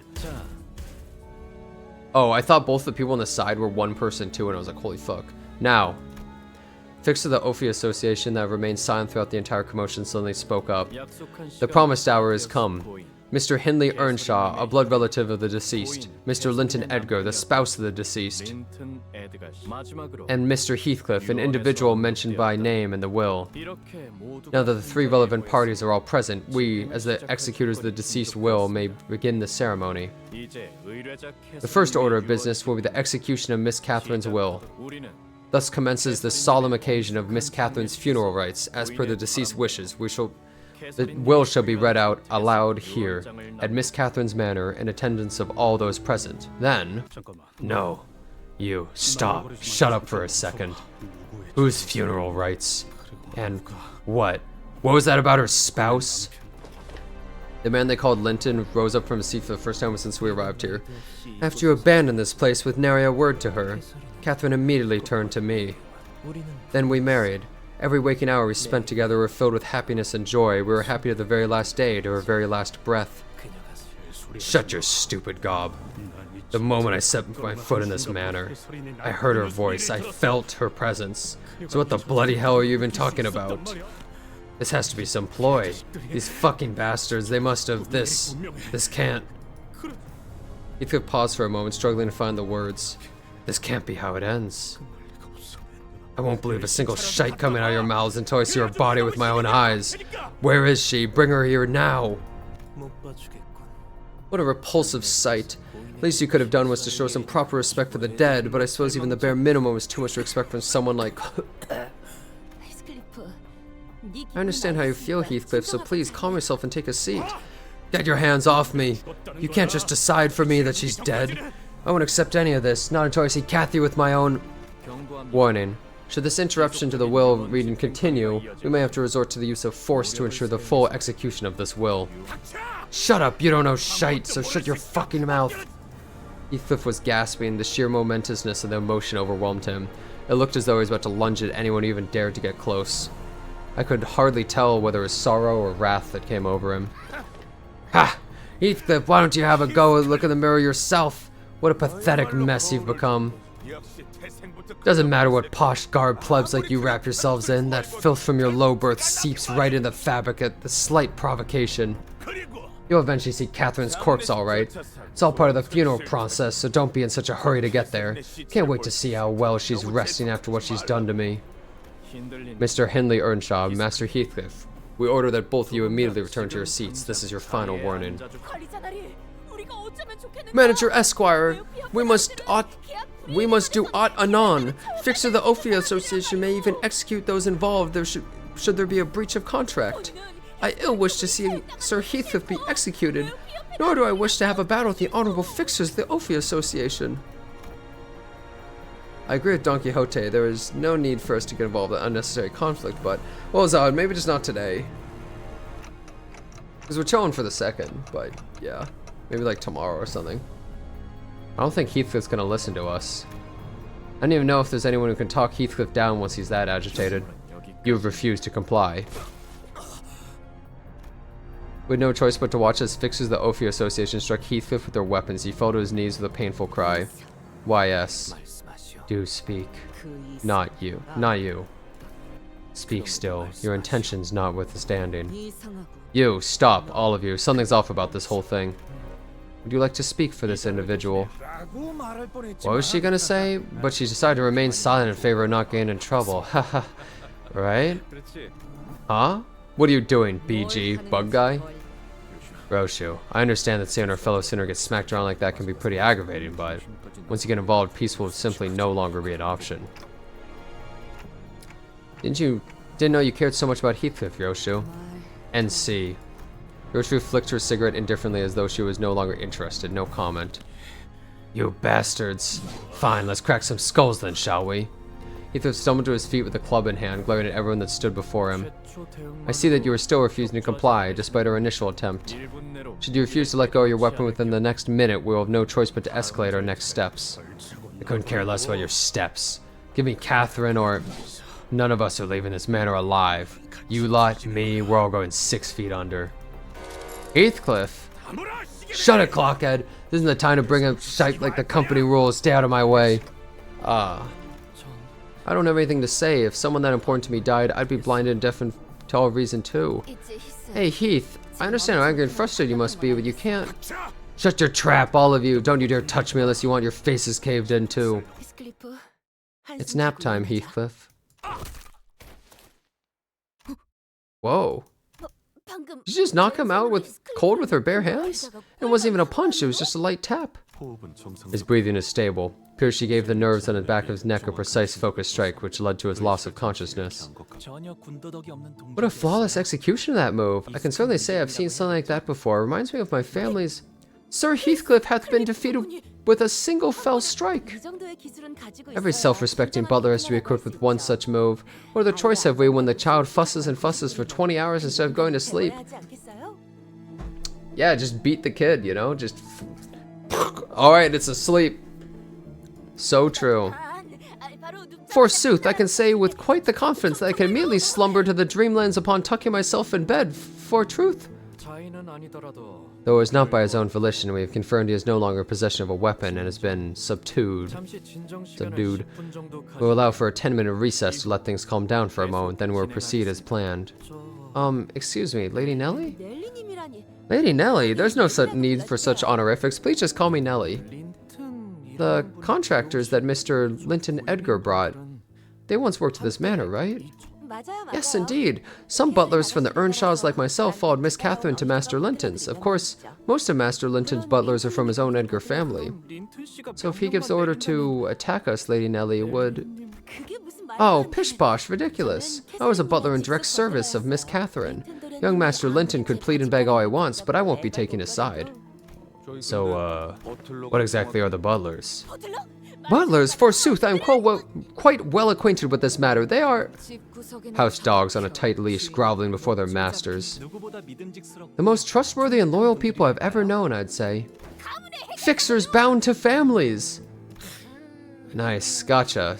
Some great help you fellas are. Well, I'm glad that I'm not the only one out of the loop for once. At least some of you know who we butlers are. It's a rather rare occupation, so not many people even know that we exist. Does sound like most normal folk wouldn't have a reason... Doesn't sound like most normal folk would have a reason to know anything about them. Unless they're in a position where they have no choice but to work for the rich folks' homes. Well, one of us is quite a passionate fan of fixers. Quite. Oh, I'm very pleased to know that our dear Heathcliff has made some very intelligent friends. Lady Nellie! I promise thee that once I make my return to the bus, I shall have my hands on the butler figurine I had given up on acquiring. It shall stand tall and proud on the most front row of my display shelf. They should add dorms to this game, each character's room, dude. Is her dorm just all figures of different fixers? Don Quixote's eyes are practically exploding with joy at having her fixer obsession positively acknowledged and accepted for once. Allow me to explain. Butlers are fixers indeed, yet they are rather distinct from most fixers thou hast encountered thus far.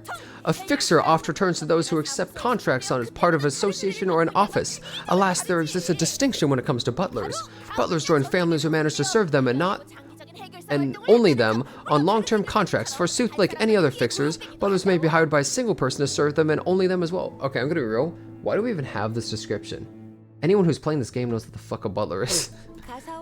Do note that our service is not limited to combat. We also conduct household management and care as well. Yeah, that's a butler. It must also be mentioned that proficiency in many fields is also a necessity to be a respected butler. This is no easy occupation, mind you. Yet from what I have heard, to hire a butler is to pay an inordinate amount of salary. Indeed, while butlers are oh so busy, we are promised expensive compensation at every contract extension with stable bonuses such as pensions. Many famous association fixers also retire to serve as butlers as well. I was once a butler in service to Miss Catherine's family and was transferred to Master Linton Edgar's family to join their ranks when she married him. Yeah, this feels a little redundant. Still, after a rather peaceful mutual debate, we came to the conclusion that I would be assuming the position of chief butler, leader of the butlers in that household. Gotcha. Totally peaceful. I'm sure it really was one peaceful transfer of power. Oh, 'tis quite fascinating to imagine that even Sir Heathcliff once had been a tiny baron. Byron? How was he as a youth? He was quite the special child. I do not believe that I would have become a chief butler had it not been for him.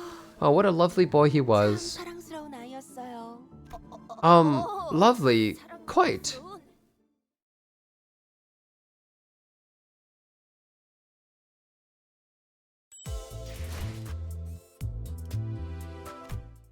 There's a lot of dialogue.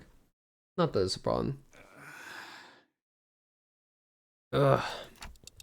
Are you okay, Heathcliff? It's that classic Nelly technique. Her secret technique to send us hurling into the dreamlands. Been a while.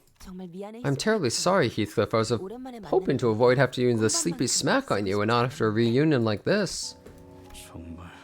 Is it true, Nelly? Is Catherine really gone? Yes, and Miss Catherine wrote your name into her will. Her will, huh? We should at least have given it a listen to hear why she mentioned Heathcliff. Heathcliff sat down wordlessly.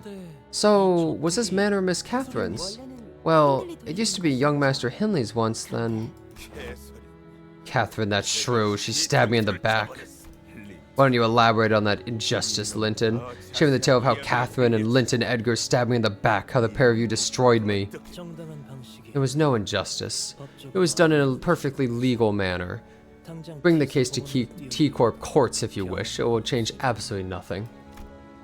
An Ophia Association fixer carrying a piece of paper stepped in between Hindley and Linton, as two men continued to growl at each other.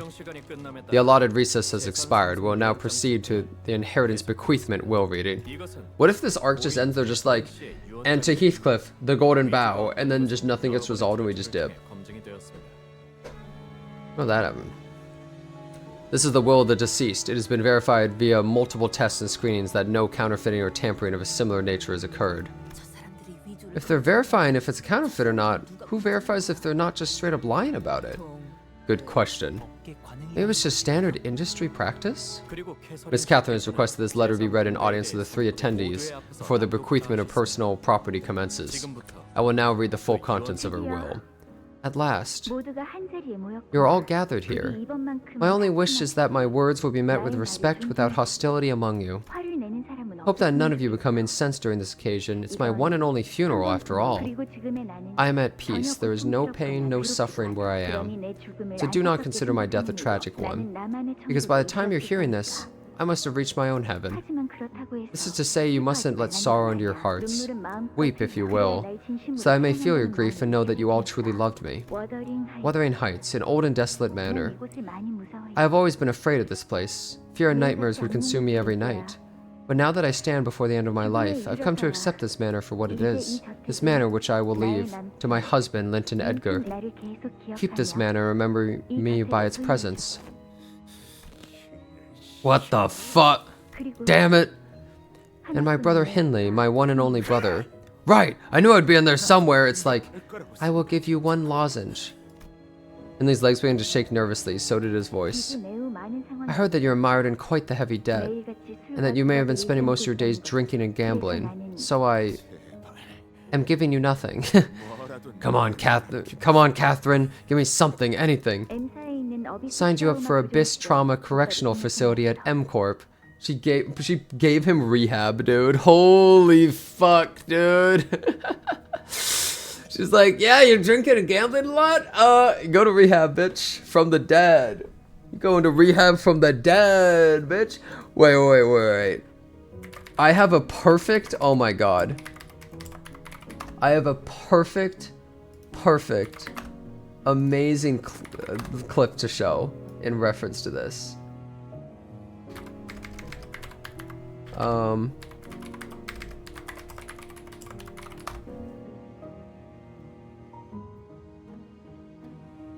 I think it's this one.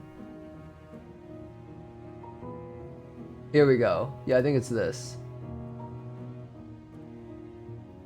Well, I got something here to give you that's very near and dear to me, player pimp. Classic. These nuts, nigga! Got you, nigga! From beyond the grave, you'll never be able to get me back, nigga! That's what he got from that guy's death, bro.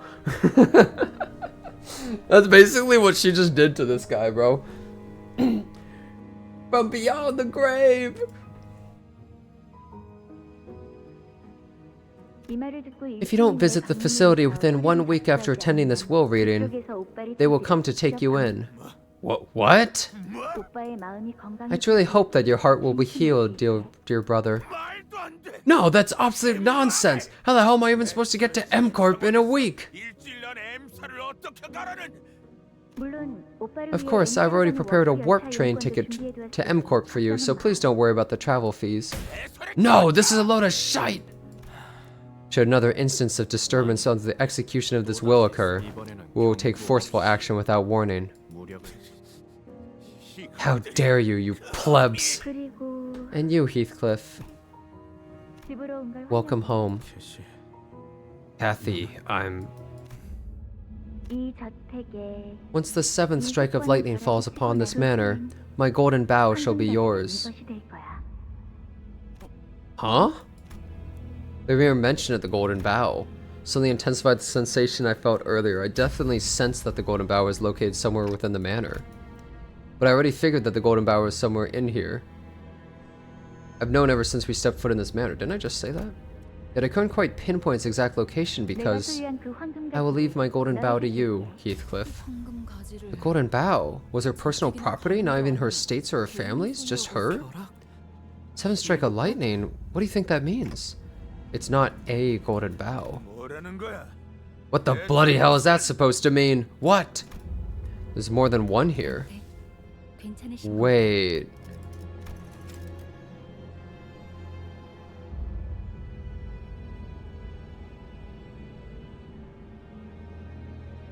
So what Dante had been feeling is that there's multiple at the same time? Dante, are you alright? There is a second golden bow in this manor. No, this isn't at all what I...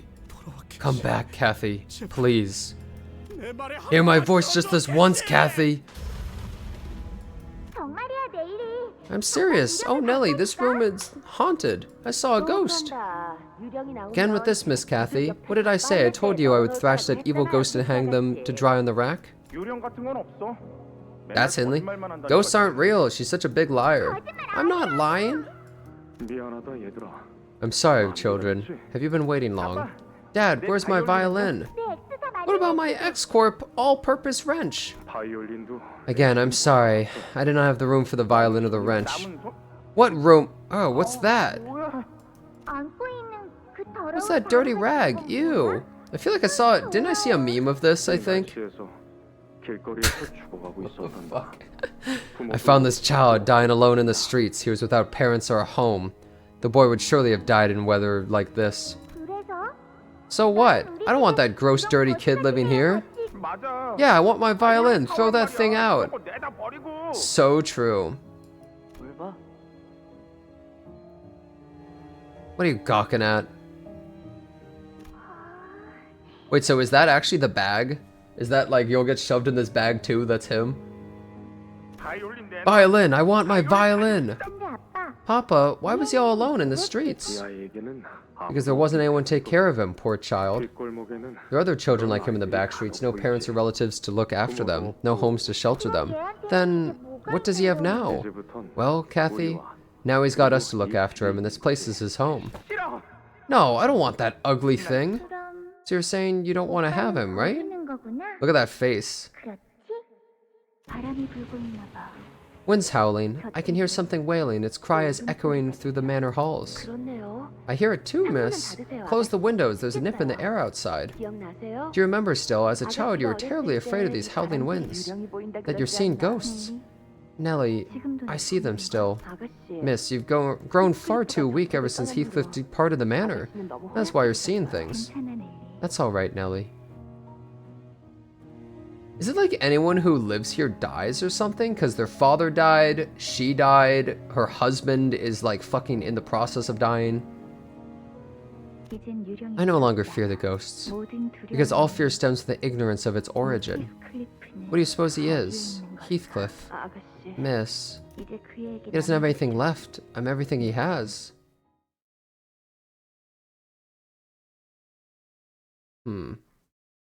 That's a weird way to say something. You know what I mean? That's a weird way to look at things. I'm all he has. Is she very controlling, maybe? What just happened? Everything went dark for a sec. Is this whole thing gonna be a dungeon, basically? I think the lightning caused a brief power outage. The power's back on now. There was like something dragged there too. What we just saw were Catherine's memories, right? I think so. As it has been in the past, such occurrences can be attributed to the influence of the Golden Bough. Hold on, this is the corridor we walked through earlier, isn't it? This isn't where we were before the power outage. I don't see Hindley or Lint anywhere either. Oh my word, what just happened? But we didn't, like, take a step or anything, did we? I do not believe that any of our fellows have moved. If we were all standing still, then I suppose this means it's the house who moved. What the? Know anything about this, Nellie? I haven't the slightest idea. I've been away from this manor for many years myself. I seldom had any reason to return ever since Miss Catherine married Master Linton and left this place to live with him. Catherine, the deceased. Didn't someone mention that she purchased this manor, Wuthering Heights? Yes, indeed, but she did not immediately move here after the purchase. Oh, now that you mention it, I see some changes have been made in this manor since I was gone. Nellie was probably referring to the numerous exposed cables, holes, and cracks that seem to have been painted over. Had I been the chief butler of this manor, I would not have let such slovenliness slide. But maybe she was trying to make modifications to the manor. Is it normal for rich folks to just buy a whole manor and modify it to their liking? I'd say it's kind of like changing your hairstyle once in a while. Maintaining the exact same style of hair for too long gets pretty boring, you know. So that's how casual, full-on house remodeling is for rich folks. I see. Heathcliff. Is Hong Lu's family like 100 times richer than this family? Is he like the most ballin' out guy of all time? Probably. Because the way he acts shit, he's just like, yeah, we just buy the mansion and just fucking remodel that shit, you know? It's like, whatever. I hardly know what to tell you. I do not know what words could possibly comfort you now. What were you said about Miss Catherine's death, and how you didn't believe she was truly dead? What? I gave that idea some thought, and I agree, to an extent. I was thinking like maybe the golden boughs are keeping her alive or something. What? Hey, this is the menu music. Heathcliff's pupils suddenly dilated. Even I haven't seen Miss Catherine's body. I was so beside myself when Master Linton told me of Miss Catherine's passing that I did not even care to verify with my own eyes. Oh yeah, this is Mirror Dungeon music. Well, we're basically in a Mirror Dungeon. So what you're trying to say here is it really what I think it is? You're saying that Kathy might still be alive? Man, his grief is gonna be crushing. Nothing but a suspicion at this point. Besides, you know how Miss Catherine can be. Stubborn as a mule, sometimes doing things so unexpected they're almost frightening. Honestly, I even wondered if this whole funeral business was but an awful elaborate jest from the miss. What's certain is, however, that the will was undeniably in her own handwriting, and Master Linton, he never once stopped making modifications to the manor, even after Miss Catherine passed. That bastard Linton made these modifications to the manor? Yes, I haven't gotten a good look at the place, nor did I personally ask him of his motives, but it's quite evident that something is to transpire here, isn't it? Or that something had already happened. Bollocks, I don't understand any of this. What do you think the lightning in her will is talking about? Well, that was the first strike of lightning, right? Maybe she meant it literally, 7 lightning strikes. Or are you suggesting that she knew we would arrive precisely under this weather on the day of her funeral? Unless she moonlighted as a renowned prophet, I don't see that happening. Who knows? I don't even understand what Miss Catherine was trying to do here with that will.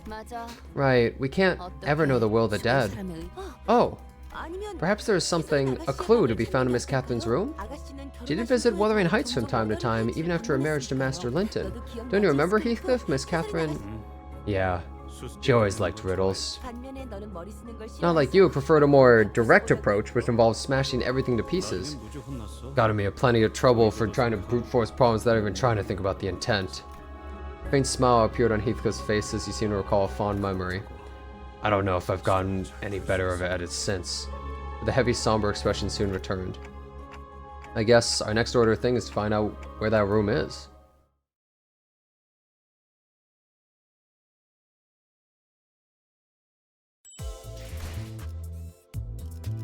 Uh-oh, I have to clear within 10 turns. So they're level 40 now. Okay. What the hell is that word? I've never heard that. I espy blood everywhere on the floor. I doubt anything nice went down here, that's for sure. And I doubt anyone nice down here either, look. Get back off, you dogs! Have you even an inkling of who I am? Speak plainly, Hindley. What have you done to this manor? Hells, I do not know, I'm just as lost as you are. Nellie, get these brutes off me. What? What are you all doing here? My, if it isn't Nellie, the vagabond child, and his gang of uninvited guests. Is she talking about us? Josephine, something is terribly wrong with this manor. Is there anything you know about this? Wuthering Heights has always been like this. More importantly, how dare you bring those louts to this place? Mistress would have had you whipped, and had she been here to witness this desecration. We're in the dark as much as you are. Everyone's displaced when the lights flickered. Besides, what is this noise? How are you still unaware? The Dead Rabbit's louts and the butlers are battling in all corners of this manor, ripping, tearing, biting. Oh, what I wouldn't have give to just have them all kill each other until they're all laid dead. They're fighting, but why? After the lightning struck, after the lights flickered, the Dead Rabbit suddenly charged us. Hindley, that fool must be scheming to take over our manor. What in blazes? Do you fail to heed the voice of Wuthering Heights, the voice of the mistress? Okay, this is just like Ahab, but not competent. What the bloody hell did these out-of-control dead rabbits have got to do with me? I haven't even given them any orders. Nellie, is there something you can do to de-escalate this? We'd rather not get involved in something like this. Josephine, those butlers, didn't they serve Hindley once? Their services to Wuthering Heights and Wuthering Heights only. Strictly speaking, Josephine and her butlers are bound to a contract different from mine. I'm contracted with a specific person within the family, while they're contracted to the manor and the state itself. Wow, okay. I get wanting to work for a rich family would make yourself some dough, but is it such a complicated contract worth it for butlers who are bound to the manor and its land? That depends on the term of their contracts. Once they have completed their duties as butlers, which may be over a set period of time or over specific conditions stipulated in the contract, they may be able to raise their fixer grades or gain the rights to certain valuable assets tied to the land itself. Therein lies the irony. Butlers bound to the manor and estates often inherit their parents' careers and contracts. Sometimes it continues for generations upon generations, until the initial contract is eventually forgotten. Huh? Really? What if they forget what the contract was even about? Still, the contract isn't voided merely because people stop remembering it.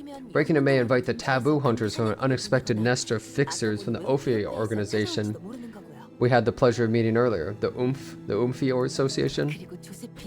And that Josephine is obsessed with following the long-dead mistress's orders and won't listen to anyone else. You know me well, Nellie. Well enough to get out of my way while I remain courteous. Do not get in my way of punishing this rat that dared to scheme to take our Wuthering Heights from us. Sure thing, we'll just go, okay? Let's just pretend we didn't see anything. I'm locking the door now, Heathcliff. You don't deserve to come indoors. You really think a thing like you will deserve to sit next to our family to dine alongside us? Stay put in the bar, and if I see you wandering in the living rooms without my permission, I'll... I hear Hindley's voice echoing from Heathcliff's memories. This revenge may not be so difficult after all. We just had to pretend we didn't see anything, leave Hindley behind, and have Josephine or butlers take care of him for us. Even if he does put up a fight, there's no telling how long we could hold out against all of them without backup. I can feel Heathcliff turning slightly to look in my direction. I'm sure he's thinking the same thing as I am. No, Clockface. I won't leave him to die. You won't? I won't. Because Kathy wouldn't have wanted me to abandon that sod to die by their hands. Not like this. Damn. This guy's a tier 3 simp, bro. He really loved Catherine.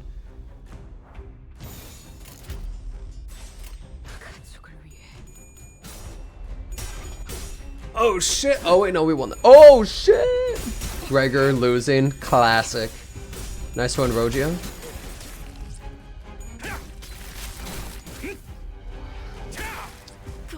Classic Gregorian textbook. Oh, Faust also did.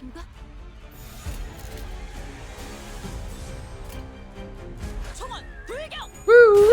You hear that?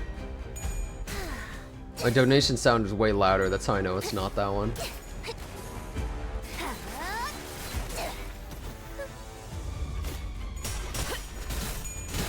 Time for unfair Canto 6 coin flips. Oh. Are we gonna be fighting only humans? So it's gonna just always be fucking RNG.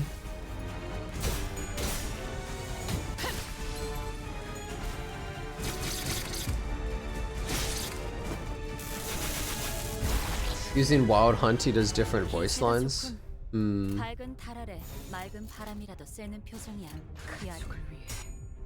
Yeah, I'm a little worried it's gonna be like that, man.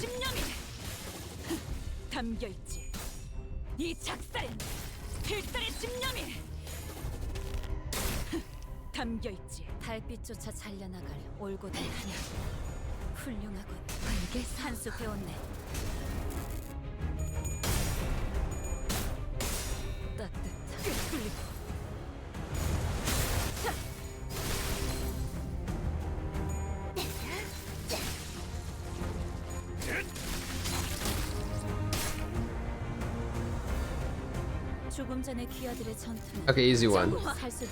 Wild Hunt, is that some kind of fish? Yeah, this game has a fishing event. It's a pro bass hunt. It's pretty hype. Kanto's a little different from others. Yeah. Not surprised.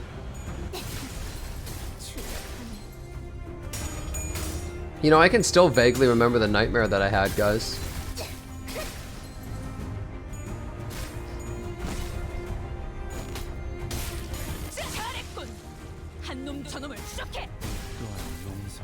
It was such a vivid nightmare last night that I actually still remember like multiple parts of it. Kind of crazy. It was such a fucked up nightmare, dude. That's actually why I started stream so late. I fell asleep again and I was just fucking trapped in a genjutsu, bro.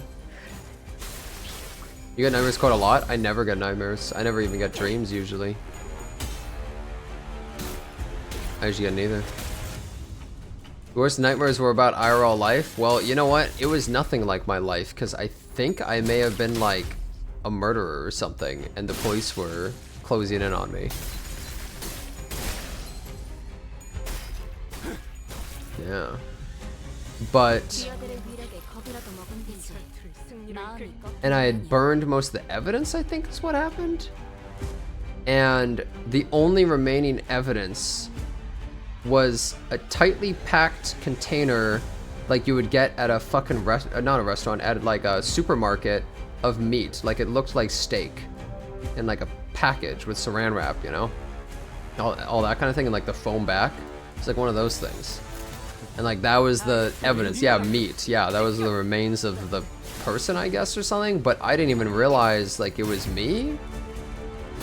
And so I wanted to get rid of it or something. And then shit got really crazy because I like fucking teleported somewhere and tried to drop some evidence off, and some of the cops found that shit. And God, what happened to this nightmare? And then like this house got set on fire that had some of the evidence shit, and then there were all these weird creatures that moved at 5 FPS, like, which made them really creepy and weird. That's so detailed. I can remember a lot of this. It was such a vivid, it felt so real. It was such a vivid nightmare.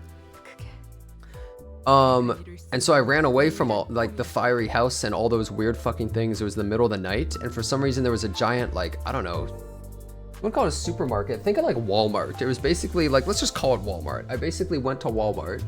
It was this giant ass Walmart, and everyone was just kind of chilling in there. Like, they didn't want to be outside because all those weird creatures were outside. Everyone was just kind of hanging out. Like, it wasn't, it was like people were just shopping. Like, it was just like a normal fucking thing.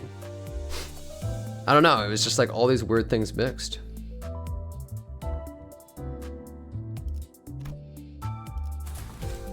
Whoa, 7 levels?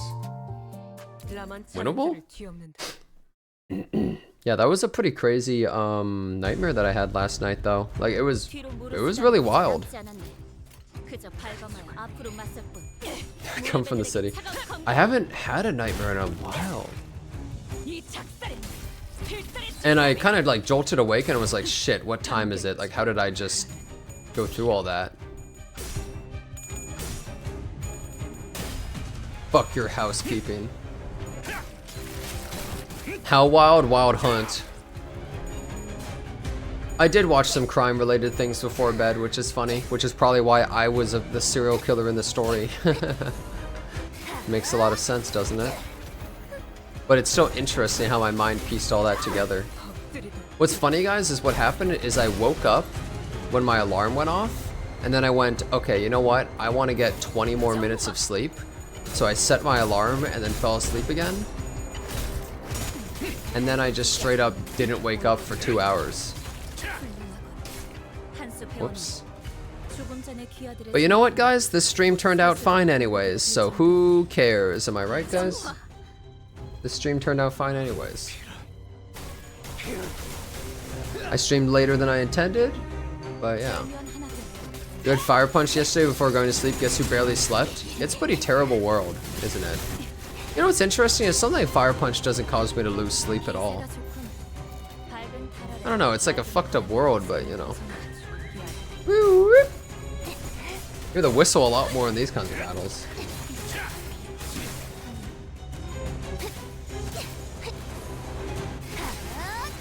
Dreams can be weird? Yeah. Well, this was definitely a nightmare. I was like worried, like, I don't know, I guess the cops were so on to me or something like that, and I was trying to not get caught. And then it got to one point where like the cops were like talking to me, and I was at some like, I don't know, it was like a wooden cabin that was in the snow kind of. And we were both standing outside and I was barbecuing. And then one of them, which is already so unrealistic, me barbecuing, come on. And they went to interview me for it, or whatever. And I had that pack of meat sitting on the little like wooden banister or something.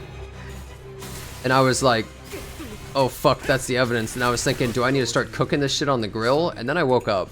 That was like the end basically. As I was like, oh shit, what am I gonna do with this?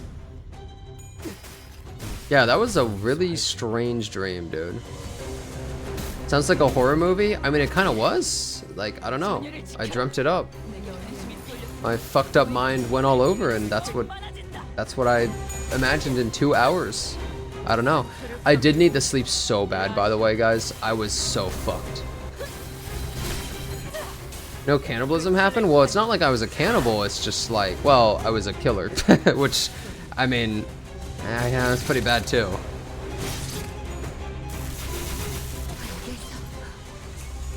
My alter ego? What if all dreams and nightmares we have are just alternate worlds of ourselves that we're experiencing while asleep? Who knows? Who knows what dreams and nightmares really are? Or deja vu or any of that. Who knows? What if deja vu really is something that happened before, and you remember distinct memories of that? Who knows? Anything could be true. Too random for that? Who knows? Maybe other worlds don't have the same rules as ours. We're stuck in a loop? Who knows? Do you guys ever think about anything like that? I'm the type of person that I don't believe in anything, but I think of many different possibilities. But I don't actually believe in anything, really. Okay, I have had deja vu where I'm actually like, no, I know this for sure. Like, this did happen.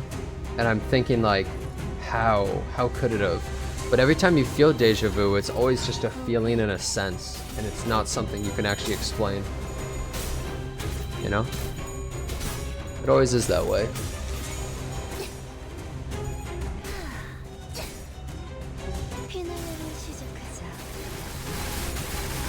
I gotta remember dreams? Usually not. Who do you think out of the gacha CCs would survive in this city? Do you mean this city? If you're talking about some library ruinous shit, I don't know what you're talking about.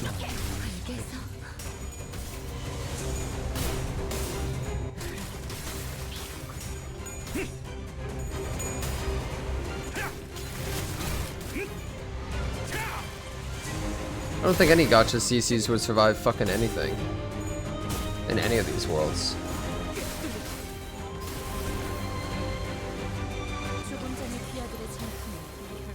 Yeah, Tectone would rage bait and get fucking killed. He would rage bait like an abnormality and die. He's fucked.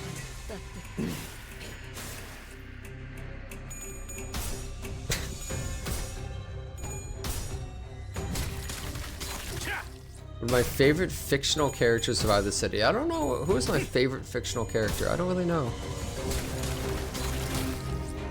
Tectone would distort. Yeah, true.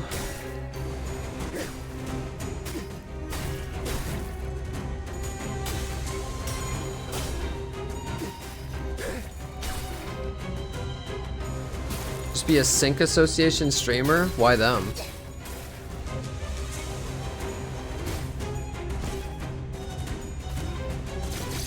Tectone would become a lust pacatula? True.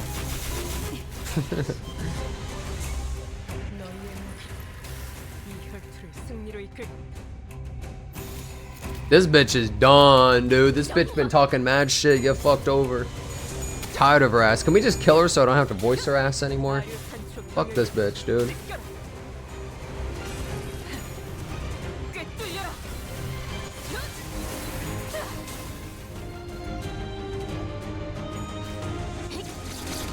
Yeah, I think the place with the most abnormalities, actually, guys, is Twitter. That's true. The most distortions and abnormalities is definitely Twitter.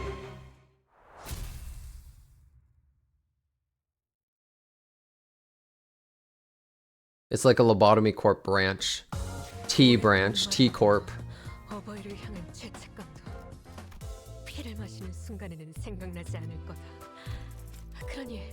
Oh, insufficient encaphalate. Insufficient encaphalate? No way!